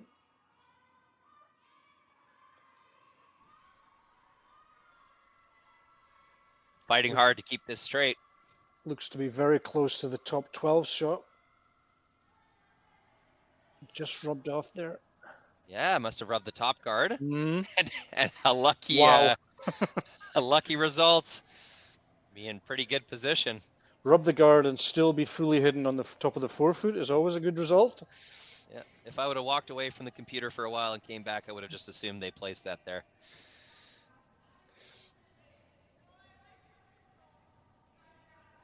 Just want to once again say hello to our 236 concurrent viewers on YouTube. That's not including Facebook or any kind of mirroring sites where people are watching from. Welcome, and thank you so much for supporting Curling Stadium in our quest to bring tour-level curling to the masses. We appreciate your support. If you could like, share, comment on these videos, it's not just because we want the attention. That really does help the algorithm and the YouTube, metrics and how we're able to approach advertisers and sponsors and bring light to those businesses that support curling. So it's all a big circle that you're helping be a part of, and we appreciate you tuning in and participating in these broadcasts.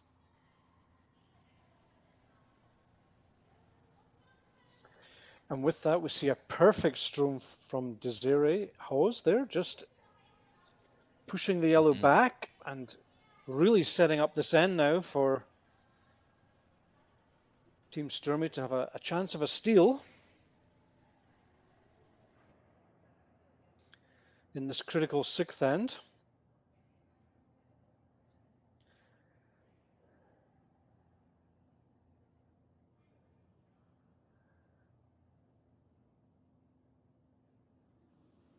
Timeout called. I think when you look at the scoreboard here, Rory, and you see it's the 6th end, I think number one that must not happen from Team Tabata's perspective is that the opponent must not steal. If you allow the opponent to steal in the 6th end, then you're basically giving them 2 hammers, if you like, scoring in the 6th and then maybe scoring in the 8th. So tendency here would be a bit of a clearance job. Try and remove 2 or even all 3 reds here. Open up that center. You got 2 yellows at the back of the rings, which are possible counters, and plenty of opportunities to score 2 that way. But if they continue on an aggressive vein and keep drawing into that 4-foot circle, they do risk the chance that Team Sturmay will somehow find a way to possibly freeze on that yellow stone on the button. And I think from their perspective, Team Tabata, a steal at this point would be a big setback to their semi-final hopes. Oh, absolutely. Another really fun curling page to check out is the analytics tab on curlingzone.com. It's just one of those along the top of the website. There's a bunch of tabs, you know, home, ranking, events, team scores, fantasy, all that stuff. If you click analytics and then you select your year start and end dates, you select men, women, or doubles, it'll show you the exact winning percentages for every recorded tour game at that specified time. And what we learned from that page is that the 6th end is so vitally important in an 8-end game. Whoever scores in the 6th end it doesn't even matter what the score is on the scoreboard. Whoever puts a point on the board in the 6th end greatly increases their chance of winning the game. So that has to factor into Tabata's decision here. Yes, it's good to score multiple, but you really have to make decisions that are going to ensure that you are the team scoring a point. And for a 10-end game, presumably that same statistic would apply for the 8th end. Exactly, yes. Ends remaining, I suppose, is a better way of looking at it. No, that's a really interesting statistic, and there's always a lot of discussion about, you know, the second last end. Do we want to be going into the last end 1 up without or 1 down with? But statistic on the 6th end is pretty clear, I think. If you score, as you say, good chance of winning the game.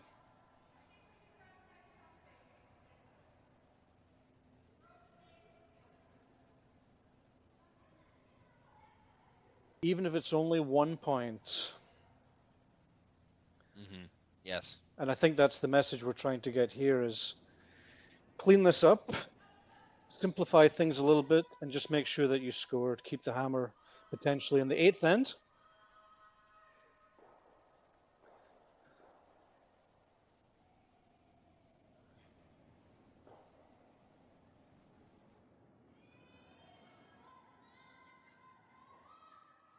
So a bit of a pistol here. Looking to clear up a couple of guards. Fortunately, just rolled in front of the stone at the top of the 12-foot. Really needed to find a way to play that double and somehow roll away. But it's progress, for sure.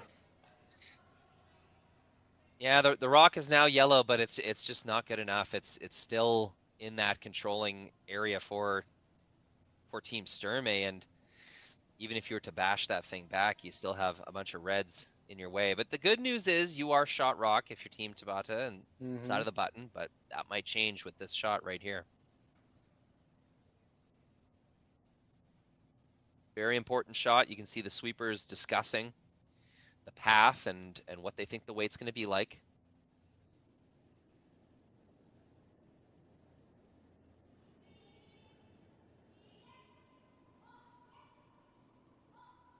Shot position would be ideal on the button, but one of those where top 4 would be pretty useful too. There's still 3 rocks to come after this. Don't want to be long here. Yeah, that's the only real miss is missing deep. Correct. So top 4 fully hidden would be really nice. Or just showing maybe half a rock would be really nice. A good sweep gets it by. Oh, What a result that is. beautiful. I think, oh, did they get shot rocket? To me, it looks still yellow, but it's tough to tell. Either way, that stone is going nowhere quick. Yep.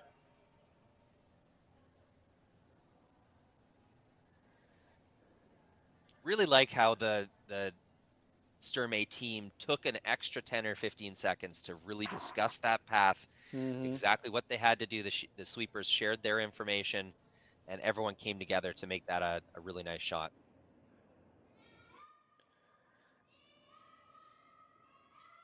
So the demolition continues from Team Tabata. They're pretty close this time to something on that red. Wow. I mean, a touch unlucky. You know what? I think that's as far as what the shot they called. I think they accomplished what they were trying to do. Still looking pretty ugly though. It's looking, I mean, they've given shot away. That's the first thing. Yeah. And we've just explained how so important it is that whoever scores the 6th end is going to be in great shape. So they've given shot away, and even worse than that, they've left a second center guard. So now it's definitely advantage Team Sturmay here to steal one in this 6th. So I guess what was the objective of that call? I suppose. I presume the first objective was to double the yellows. I mean, if something was touched in the rings as well, I think that was going to be a bonus. But the way it's finished with two center guards is a little bit of a minor disaster, I would say. Just the way they were sweeping it, it seemed like they were intending to bash things forward. But I'm with you. The overlapped center guards, it's just too late in the end to have that. And if Team Sturmay can line this freeze up onto the back 4-foot yellow, then it's getting really hard to remove any red. They're just a little bit shorter than they perhaps would have wanted. It would have been superb to freeze that red. So a little bit of a lifeline. There's still a double on those yellows, yellow, yellow, and then onto the reds in the rings. Could remove everything. But if they'd somehow managed to freeze that red facing the yellow at the back of the 4-foot circle, hard to see how they wouldn't steal one in this end. Well, just these last two ends, the 5th and the 6th, you can feel the intensity ratcheting up and up and up. So much on the line, and big ends brewing for either team. Team Tabata trying to fight off yet another big end. Team Sturmay. They will make contact. Nice result. Yeah, it's a great improvement, and well executed shot from third rock thrower. And there you see if the 2 reds have been frozen against that, or in line with the yellow at the back, there'd be 2 reds in the rings. Now there's only 1, and it's wide open, which is a big bonus. And let's not forget, there's 3 yellows in the circles now. So the game's swinging backwards and forwards here. Team Tabata with the hammer, lying 2nd, 3rd, and 4th. So not the moment for a miss from Team Sturmay here. This one needs to be perfect, and that's an option. Freeze the back and reduce the risk a little bit.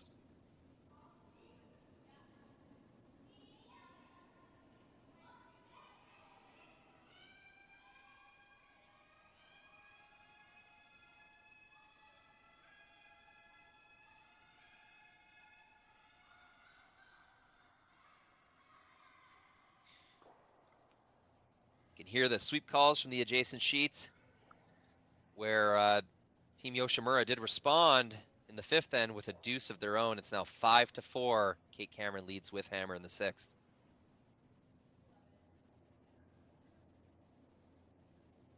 Selena Sturmay, first stone in this 6th end, looking to freeze back 4.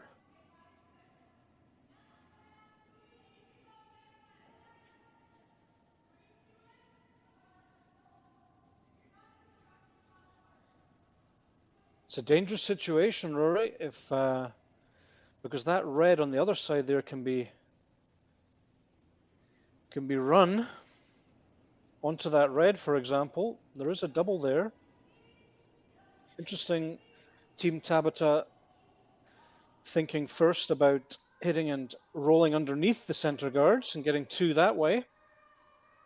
But they could also choose to hit the left side of the red as we look on the overhead and pick the 2 reds out. Might be a little bit of a catcher at the back depending on the angles, but and now electing to go for top of the button.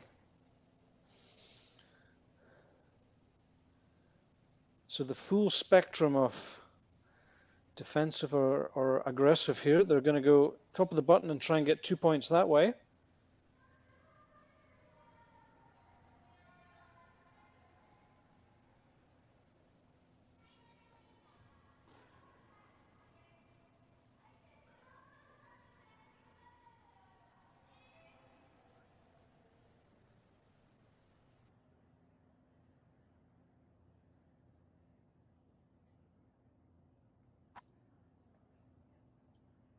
And that red on the right side as we look on the main graphic, that can be used by Team Sturmay to wick off that red or use that red to get some sort of force towards the button. So Team Tabata will need to be really careful where they leave this rock, or they could be facing a very unpleasant situation with their last. Yeah, and I understand the thinking. Well, if we're going to score 2 in the 4-foot, we may as well just place our rock there. No need to hit and roll. It's not like that Sturmay stone is particularly dangerous. You need a good sweep. But that's what I mean. Now, you see, isn't there a double using your own red there? I'm not yeah. If you know, just a hack weight. It doesn't need to be a bullet. It could just be hack. Just try and catch a third of your own rock. And then, as I say, you're looking at a really nasty last stone because the shooter here will finish top of the button. That's why I didn't like that stone so much. Okay, yeah, I see what you mean. And it's kind of a principle that you can apply, you know, in any end, at any position. If there's one sort of in-off angle, you as the team who uses it, you take it away for the other team. It's no longer Correct. there for the opponent. So that's one of the temptations into making it work like that. It was the first thing she indicated, actually, Skip Tabata. She indicated to remove the red and flop onto the button. And looking at that setup, I think that would have been a good bit better than this.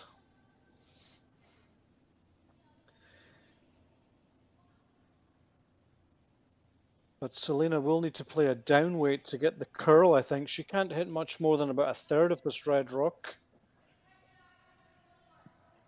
If she hits half, she's not really going to get an ideal angle, and she'll roll away if she hits half. If she hits a third, she will stop touching the top half of the button behind guards.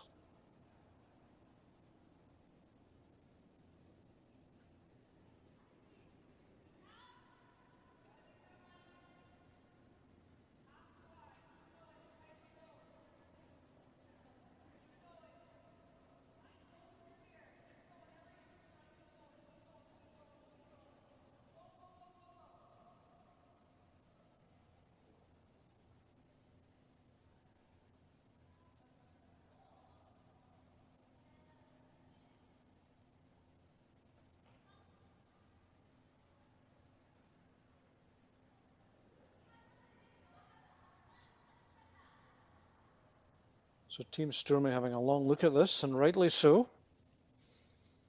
Could come down and freeze the yellow. But as we said, if you could ever steal this 6th end,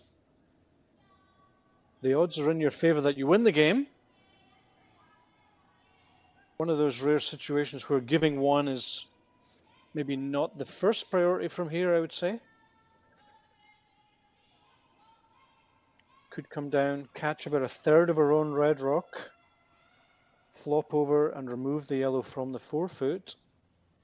Yeah, that would make it quite Give herself difficult a to score. really difficult shot with her last.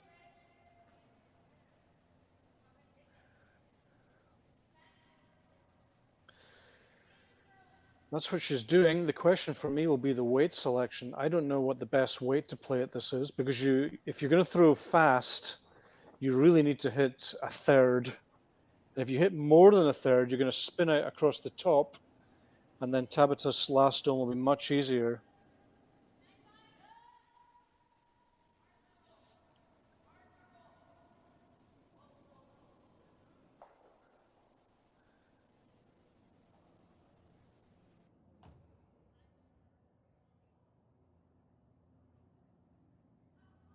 Selena Sturmay with her last stone of the sixth end, looking to come in off her own shooter, remove the stone on the button, and lie 2 points behind guards.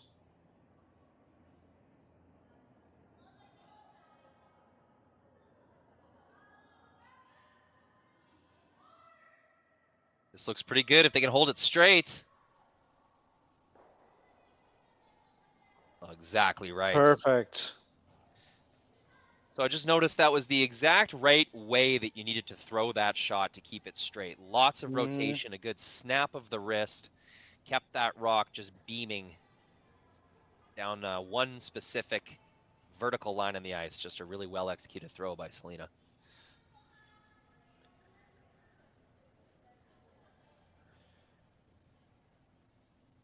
Didn't expect this setup from this end, Rory. Now Team Tabata's got a slightly tough shot just to get her 1 point. I'm wondering if she can come onto the back and still get shot.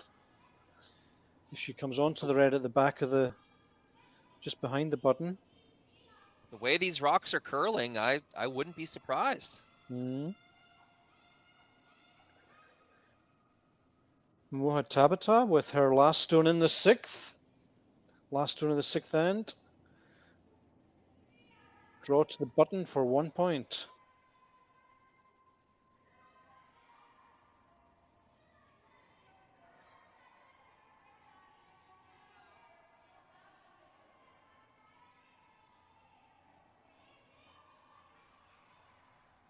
Waiting for this to curl. And there's that snap. They seem to be pretty happy. And just like you said, the curl at the end, they did come to the back one, not even half a stone, and Incredible. It was enough. Yeah. So, never in doubt from Team Tabata, scoring one in the sixth. They go into a 4-3 lead. Seventh end coming up in just one moment.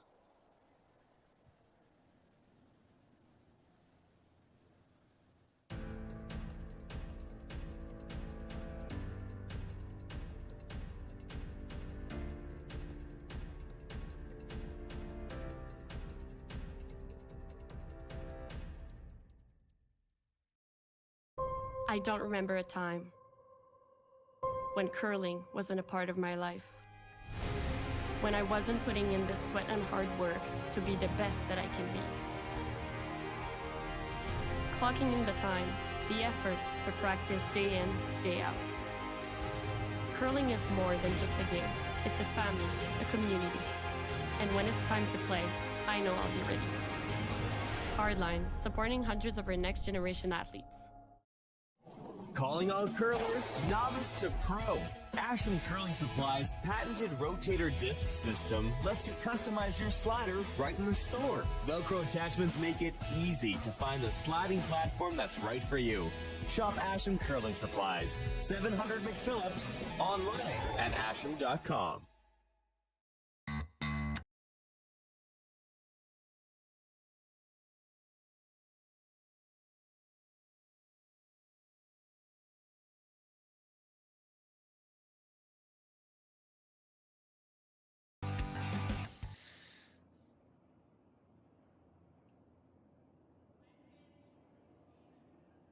Welcome back to the Hack2House Alberta Curling Series Major, presented by Curling Stadium Beaumont. My name is Brian Gray, and I'm joined this morning by Rory McCusker. And we are having a thrilling game here, Rory, in the 7th end. Sturmay trailing by a point with the hammer. We've had a couple of cracking ends. Anything could happen in these last 2 ends now. Yeah, it has been incredible. That ever since the 4th end break, just the intensity ratcheting up and up and up. Seemed like 2 ends in a row there, the 5th and the 6th. Team Tabata was really on their heels, but with some nice shots by the skip, a end-saving shot in the 5th, and another, end-saving shot in the 7th has been the difference. Not that Selena Sturmay is getting necessarily outplayed. It's just the right shot at the right time for Team Tabata. And Team Tabata's troubles on that end started actually with the lead stone being a little bit short, and it was almost like a second center guard, and the whole end seemed to follow from that. So just a reminder how important those lead stones are. Paige Papley, lead for Team Sturmay, has had a very strong game, but does throw her first rock through the rings. Unintentional. Little miss there.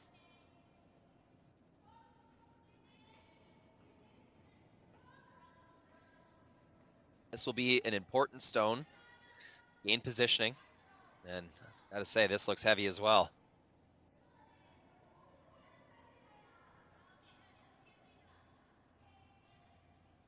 To the back of the rings that goes, and will it go through again? My goodness. Looks like it's just hanging on there.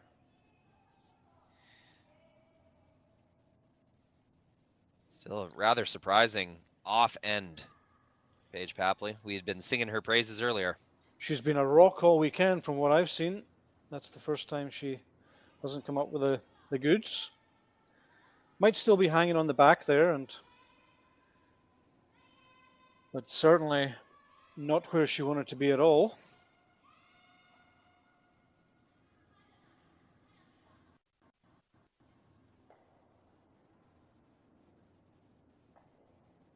Sei Yamamoto, second player on this Japanese team. Looking to freeze the yellow counter at the top of the 4-foot. Just a little update from the other quarterfinal game on the ice. It is Kate Cameron with a single point in the 6th end. She'll carry a 2-point lead into the 7th over Sayaka Yoshimura.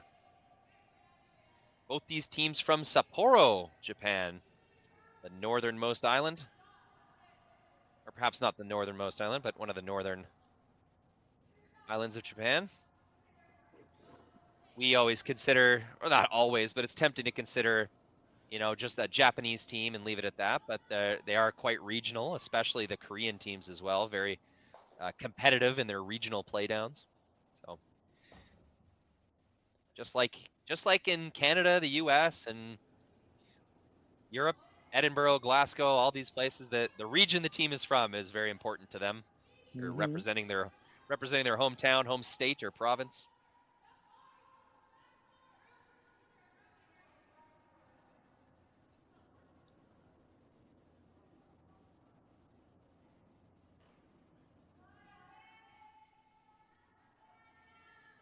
While you were talking there, Rory, Desiree with a beautiful double takeout to clean things up a little bit. This one also a little bit on the long side. Wow, this half in the ice must be tricking the teams a little bit. It isn't, it is fairly common for one side of the sheet to be a little quicker than the other. Oftentimes, coming home, as they would say, is a little quicker, but I have certainly played it at curling clubs where going away seems to be a little quicker. And do we have another one from Desiree? Just misses barely, but gets the guard off the center line. Still a helpful shot. Although that next time they run that guard, it's going to be yellow instead of red.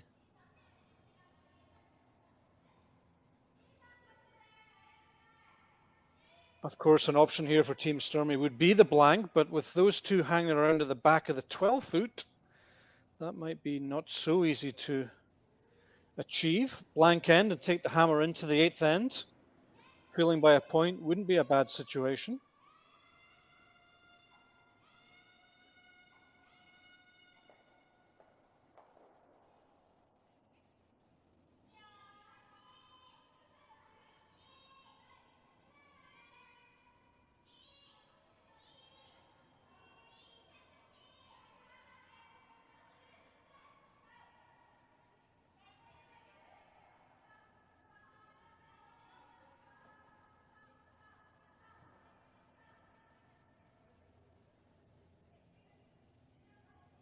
A nice little overlap.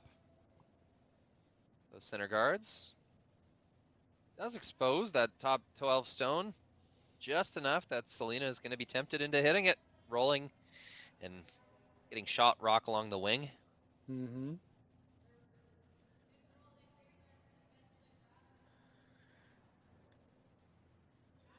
If she tries the double here, she might be thinking in the back of her mind about a blank.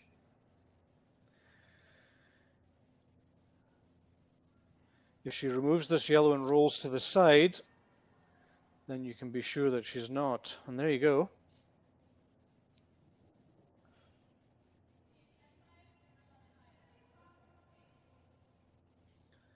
So a down weight, remove the yellow, roll to the edge of the 8 foot perhaps.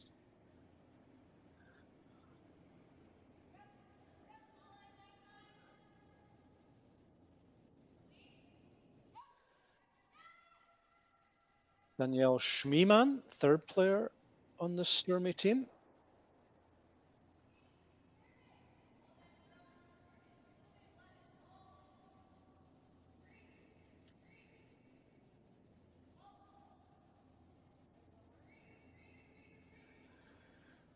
I'm going to get a nice roll away from the center, shot position.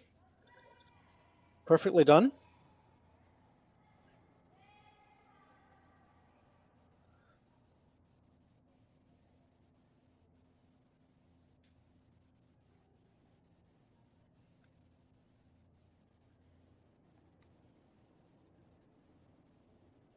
Miku Nahira, third player on this Sapporo team.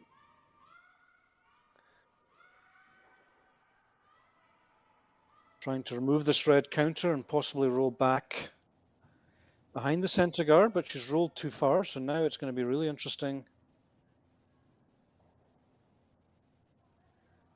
Yeah, what will Sturmay choose?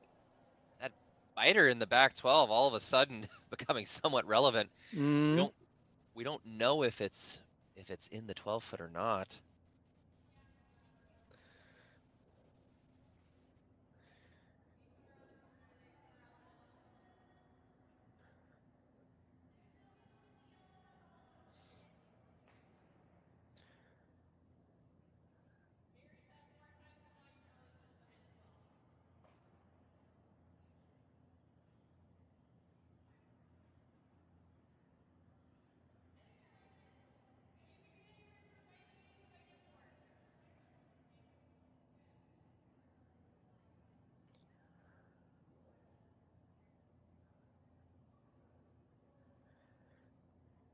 Top four is the call.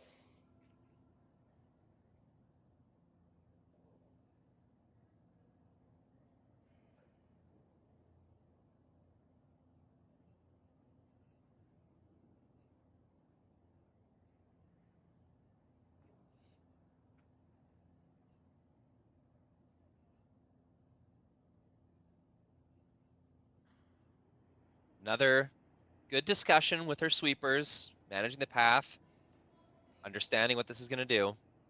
It is a very critical time in the game.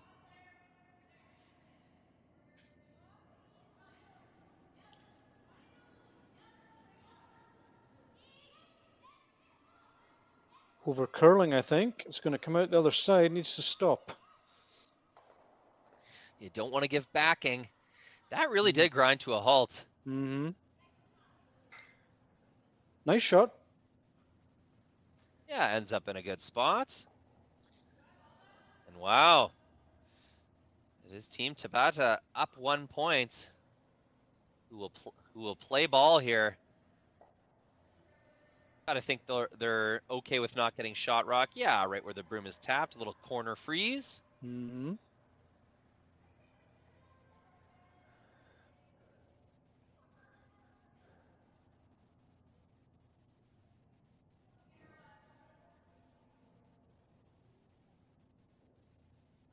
So Skip Tabata with her first stone in the 7th end. Out turn, come around, try and glue onto that red in the 4-foot circle.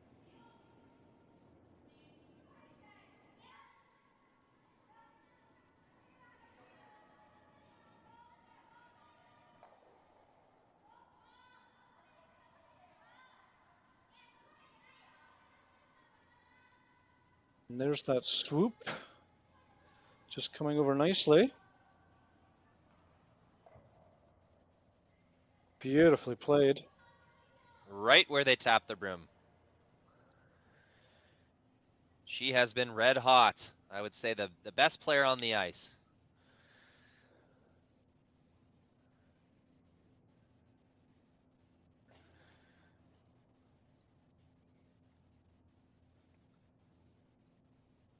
I agree. Couldn't carry that stone down and place it any better.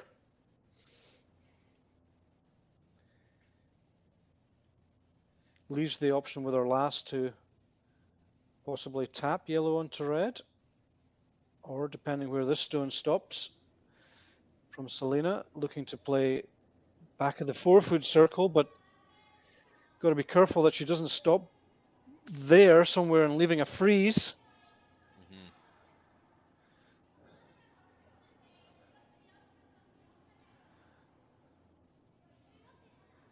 So aggressive curling from Team Tabata, but paying off at this point.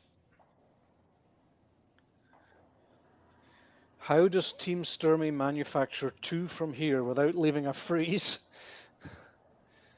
to kill the end? Yeah, it's quite interesting. Could you tap your own on the intern side just a little bit, maybe a foot or a half foot? Mm-hmm. Challenge Team Tabata to make a tap, and then there might be a sort of 45-degree angle you could slam your previous stone onto the Tabata stone and maybe stick it. I shouldn't say slam, but have an angle that way. Right. If you do touch your own, you are leaving the straight tap for Team Tabata. I think it's there, even though it looks extremely hard from the far end of the sheet. I think there's enough curl there to get to nose. Tap at 1 foot. That's the only downside of removing that red or moving that red somewhere else. But you could certainly tap your red and then roll away, perhaps roll to the 3 o'clock position on the 4-foot circle.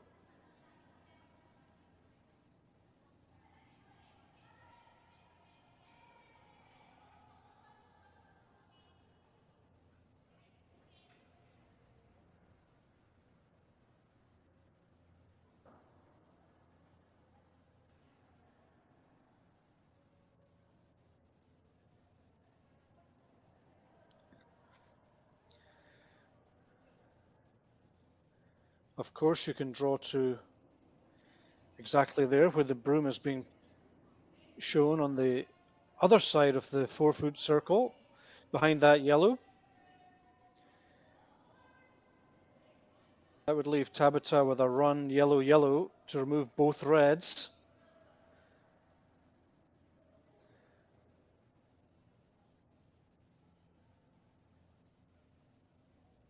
A little coach time here. I know Ted Appleman was working with this team at the Scotties, the Alberta Scotties last year. I don't think that's him, though.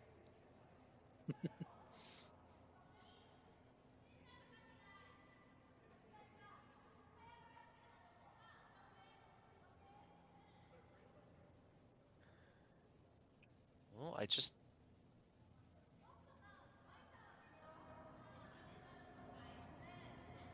Oh, never mind. That is Ted. Ah. I heard just a few words. I heard slash double.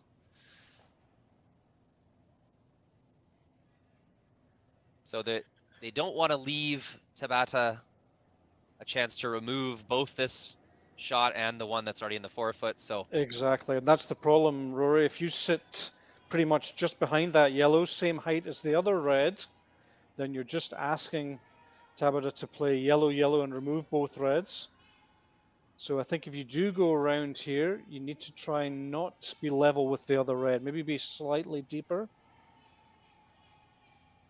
So that if Tabata would play yellow on yellow, yellow guard on yellow shot, then the double would be much harder.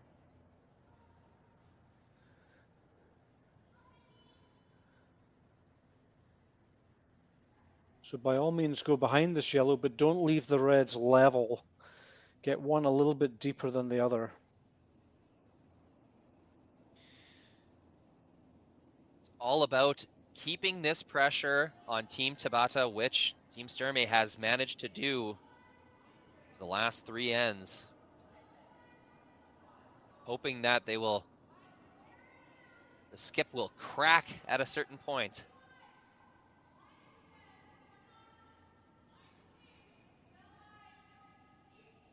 Big sweep the whole way down. Line looks really good.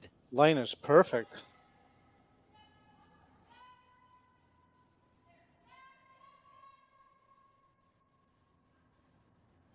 They settle in just behind the tee line. It's a bit of a mistake, but still a challenging shot for Team Tabata. And, you know, once again, will we see an end saver from the skip? But as you say, end after end, keeping the pressure on like that. Everybody's human. This is certainly a good bit tougher than the previous shot that she made to backing for her 1 point a couple of ends back.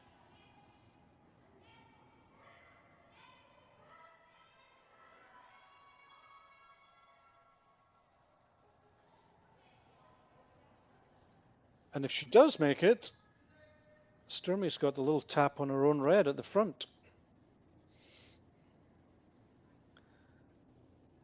So, Momoha Tabata, her last stone in the 7th. Possibly trying to freeze the red at the back of the button. Looks to be a little bit wide, maybe a little bit long.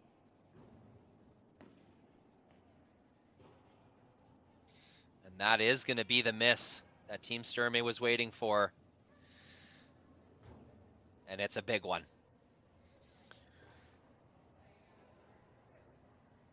I Unable agree. to save her team. Very, very difficult window to ask the skip to put that in without over curling, settling right on the button like that. That was a tough ask. Yeah, if you graze the front yellow, you lose 3. If you basically sit 3/4 in front of that red, then they have a fairly simple tap for at least 2. So it was a really tough position they left. Even though she went behind the tee line, it was actually a lot harder than I first thought. And now, Sturmay with a really great chance to pick up a 3 in this game. Selena Sturmay, last stone in the 7th. Button Draw draw weight for has 3. Draw weight has been a bit of an issue this weekend. I hope she uses her sweepers this time. She has a tendency to miss heavy, and you can see Paige signaling that this is up. And we can see from the line that it's getting better. It's a little bit on the long side, but it should finish. Here it comes, and it's perfect. Beautiful Nice throw. shot. And Team Sturmay, for the first time in this game, racing ahead 2 points, 6 points to 4 after 7. Team Tabata with the hammer in the 8th end, coming right up just after this. Handcrafted in Canada, Hardline's Ice Pad has revolutionized curling for over a decade. Engineered with top-tier precision and durability, it is backed by an unmatched 10-year warranty. Designed for curlers at all levels to sweep effortlessly with maximum efficiency, it is trusted by the world's best curlers, including Olympic and world champions. It is quite simply the best broom in the game. Hardline. Join the revolution. Gripper first. Don't forget your brooms. Yep, you got it. Yellow. Come on up. Okay, well, what do you got? You got one, you got two, you got... Just one more throw, please. You make moments like these possible. Calling all curlers, novice to pro. Ashland Curling Supply's patented rotator disc system lets you customize your slider right in the store. Velcro attachments make it easy to find the sliding platform that's right for you. Shop Ashland Curling Supplies, 700 McPhillips, online at ashland.com. Wrong guy. Ed? Hans Groundlob. So welcome back to the Hack2House Alberta Curling Series Major, presented by Curling Stadium Beaumont. And we're in the 8th end. Team Sturmay picks up 3 in the 7th to go ahead by 6 points to 4. Team Tabata with the hammer in this 8th end. Great game of curling, Rory. Oh, it's been fantastic. We've watched a good progression. Things starting off kind of open in the first 2 or 3 ends, and just progressively getting more and more aggressive, messier and messier, more interesting scenarios. And we've had a lot of analysis and armchair skipping to do. So it's been a really fun one. And some real nice clutch shots being played. And then for the first time in a while, we saw Tabata just come up a little bit long on her last draw, and that gave an opening for Selena Sturmay to pick up 3, which she did. So for the first time in a while, Tabata is trailing anyone in this competition.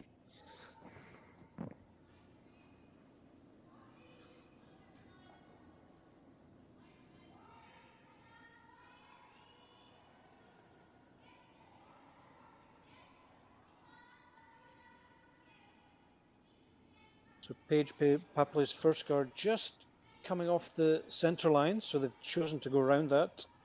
Nicely done. Yeah, those stones are lined up. Not directly on the center line, but still pretty good positioning.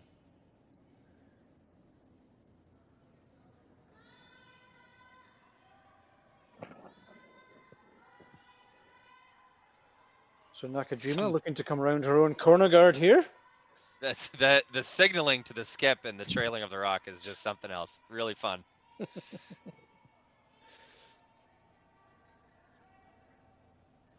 She's saying she's long, but she's not that long. Maybe a little bit, but very nice result. And just sticking on the outside edge, as we talked about earlier. So pretty good result there. Yeah, I'm calling this 4 made shots by front end, unless Paige's first one was supposed to be in the rings, but it's your pretty normal beginning to an end. Center draw around, corner draw around. So this is the fifth stone off this end, and of course can't remove anything quite yet. So looking to play perhaps top 12. Wouldn't expect a second center guard here. Leading by 2, but that's what they're playing. Yeah. It's not shocking. I've seen this more and more of teams sort of playing a more kind of normal tie game scenario, even though they're 2 up. Mm-hmm. Just understanding that you can't peel until the next stone anyway, so may as well just do what you know to do, which is clog up the center, get your rocks in good positions in the front of the rings.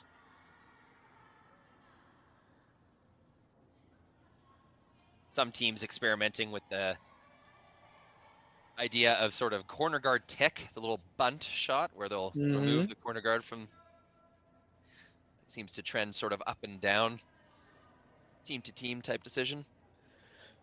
Ticket and roll into the rings. Well, that'd be ideal, wouldn't it? Mm-hmm.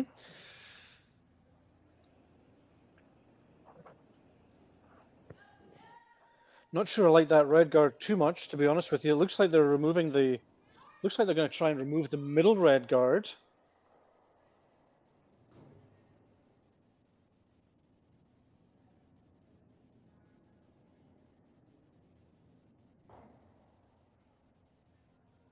So a little bit of an error, I would say. And if Team Tabata can pick this middle red stone, possibly roll into the rings.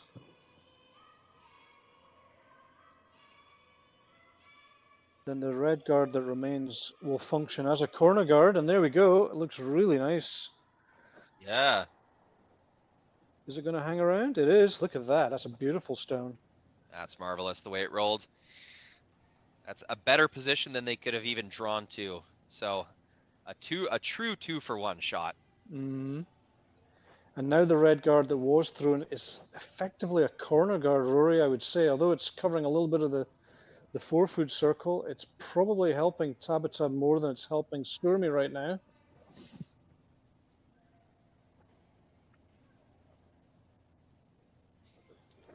Yeah, I mean, with a good amount of weight, a nose hit on this corner guard will remove all 3 yellows. But it looks like they're going for a straight peel and roll.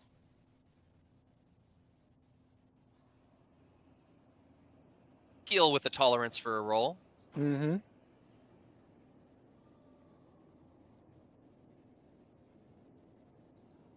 Don't Like want to chip the your own out of the one here, rings. yeah. Mm-hmm. Accomplishes a straight peel, but now that we're looking at this situation, I totally agree with your assessment before. This is a really good looking scenario for Team Tabata. Now this is interesting. She's not trying to remove the red in the 4-foot circle. Yeah. That really surprises me. Well, the reason the math doesn't quite make sense on this one is you can't just continually replace this corner guard. You do have to chase down the middle at a certain point. I mean, Yeah. you just won't score unless you do. So Mm-hmm. I wonder how long they plan on kind of doing this peel replace dance, Team Tabata. I think the longer it goes on, it advantages Sturmay more than it does Tabata. Yeah. I mean, of course, they do need 3. 2's not enough, so that's one reason to cover this double, but interesting Well, choice. I mean, the terminology there, not that I disagree with you, but you know, you need 2. You're going for 3, but you need 2 to continue the game. Right. It's you know, the percentages of winning an extra end without hammer get higher and higher every year. Not I that agree. not that many teams would play specifically for that. You want to keep the 3 in the conversation. But instead of throwing the corner guard, if you remove the red, then you're well on your way to 2, I believe. Even if they make the double, you're still looking really good for 2. So I think this is a run back call this time. They've come Mhm. close enough to the rings where 3 yellows moving is the objective. Needs to curl up a hair. It's getting closer. It's 1. Not an awesome scenario, or sorry, not an awesome result. You definitely left an obstacle on that corner guard side and left a single rock on the wing. Mm-hmm. And now, because it's only 1 yellow, it looks like they're going to attack this red now in the 4-foot circle. As long as it was 2 yellows on the side, they were kind of happy to guard up, but now they're thinking, okay, we've got our second counter over there, we'll just remove this red. And yeah, fair enough. That does make sense.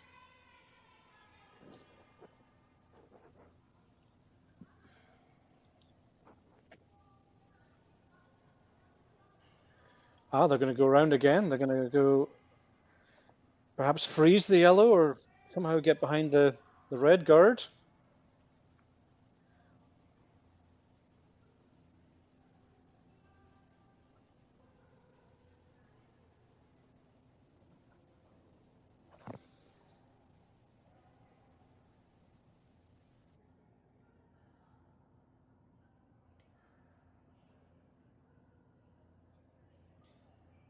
So is this a draw into the rings? I believe it's like a freeze, maybe a half freeze on the yellow, like show half. Might be just a guard, but that would surprise me. Well, sweepers don't want anything to do with this one. It's Got a looking lot of better and curling to better. do. But don't want I to bet leave the that- double this way. I bet that was a guard. At this point, you may as well think- sweep it for a biter. Yeah. I think they did call a guard, or maybe because the line was so wide, they didn't want to bring it in the rings. You know, the Maybe it body was a little- language would indicate a guard, right? Like they were Yeah. off it right away. Mm-hmm.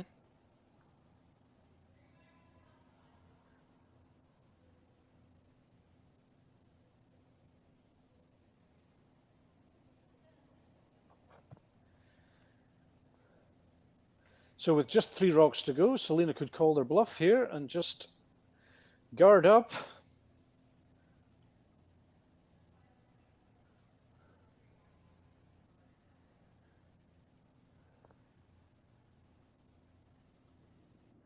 Play top 12 behind, half behind that center guard and effectively try and steal, but looking at possibly a double on these yellows.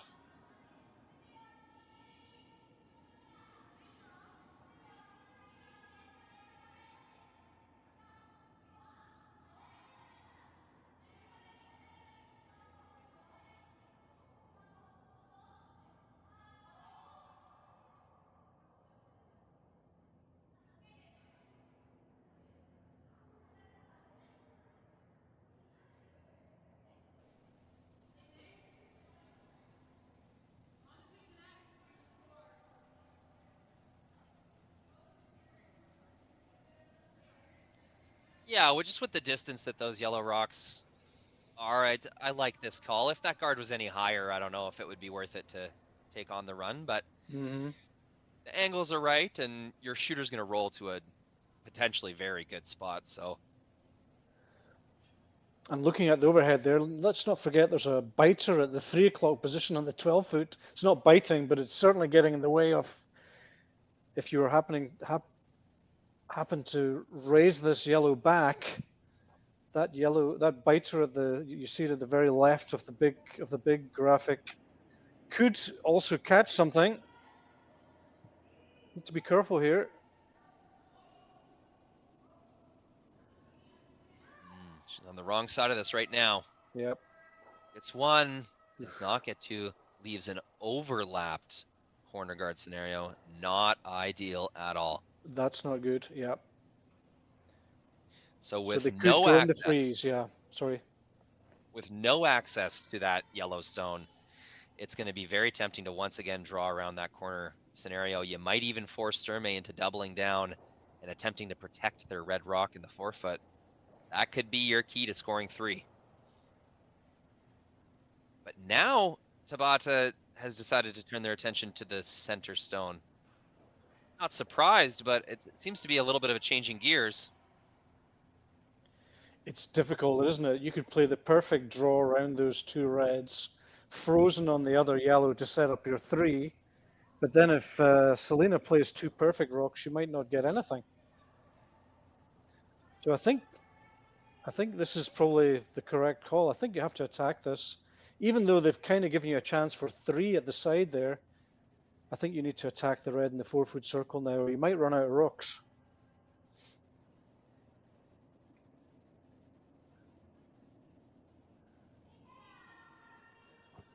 So Miku Nahira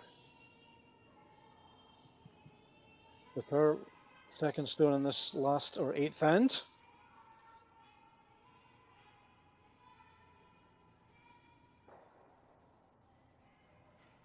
Perfectly done.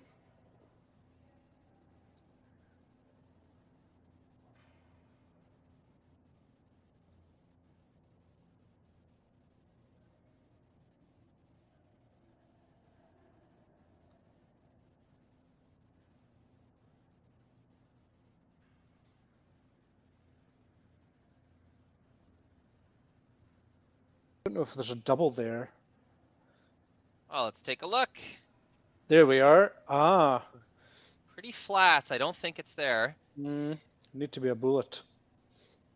Oh, We're they're gonna going. go Look. for it. Yeah. I And mean, there why again, not? that stone at the edge of the 12 foot, I mean, that could easily be catching a yellow here. Even just a nice flat roll to get your rock side to side with that yellow is gonna go a long way. Mm-hmm. It's a big Possibly what shot they're here. it's possibly what they're actually calling here. I think the double's a bit too flat as well. Hitting this too thin and rolling out would be not a good result. So, gotta That would. get something out of this red stone. Mm-hmm. So Selena Sturmay, first of her 2 stones in this 8th end. Gotta come up. Gets half a rock, pushes it, and the jam that you've been talking about all end long, Brian, comes into play. And it's second shot. So the 3 is still Yes, it on is. here. Oh, the 3 is very on. Interesting. She's looking to roll to the button. Yeah, is she forgetting how much it curls? I think it's more than there. You very easily could get a roll to the wing here. Yeah. It would leave a freeze, like a corner freeze opportunity for Sturmay to completely take the game away. I just think it's a little odd that they would be playing so aggressively all in to try and keep 3 in play, and then it seems like in these last few stones they've sort of conceded that they're happy with 2. Well, as we all know, you should always really be happy with 2. I mean, 3 presents itself and you might play an excellent end, but at the end of the day, better scoring 2 than almost 3. It's one of those things. It's disciplined curling. It's like, hey, we got to be happy with 2 points here. Hit this roll away, and we get our 2. Doesn't want to nose it though. Ooh. Tricky double, I would say. Tricky double, but does a hit and roll do the trick? Oh yeah. You can kill the game here. That is a big opening left for Team Sturmay. Tabata, the skip, best player on the ice for most of this game, and then now just in the last 2 shots we've seen, basically the first 2 mistakes of her game. Yeah. Have come back to back here.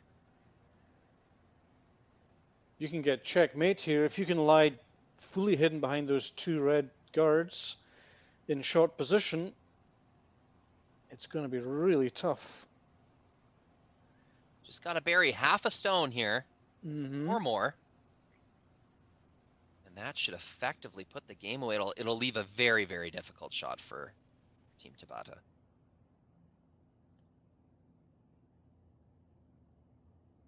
So Selena Sturmay with her last stone in this 8th end, looking to remove this yellow counter. Roll perhaps half or 3/4 hidden behind these 2 guards. This is not moving very much at all. Sounds good though. On and off, on and off. And that's exactly what we're talking about. Did it roll enough though? Is there a backline tap? Yes is the answer. It's got to be there, I think. Doesn't look like it from the far end, but on the overview, no question. If you can get the perfect weight, you don't need nose, but you need pretty close to nose. See, I was surprised, but they were sweeping that right into the end. Just a little mismanaged. I think they were thinking they had to be a perfect half stone buried, when really you could have buried that whole thing and been just as effective. But either way, this is a very difficult shot. It is. I think the key was just not to roll out. Maybe that's what they were concerned about. But anyway, it's Skip Tabata with the last stone in this 8th with a tricky little backline tap to score 2 points to push us into an extra end.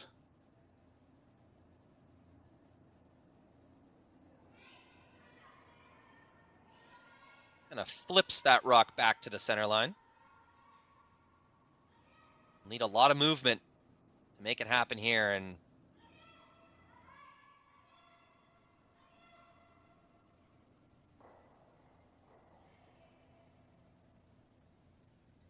it will not be enough.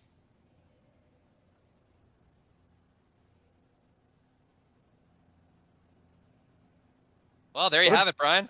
What a great game of curling, though. A little bit sad to end on a miss like that, because otherwise we've seen some terrific curling from both teams, Rory.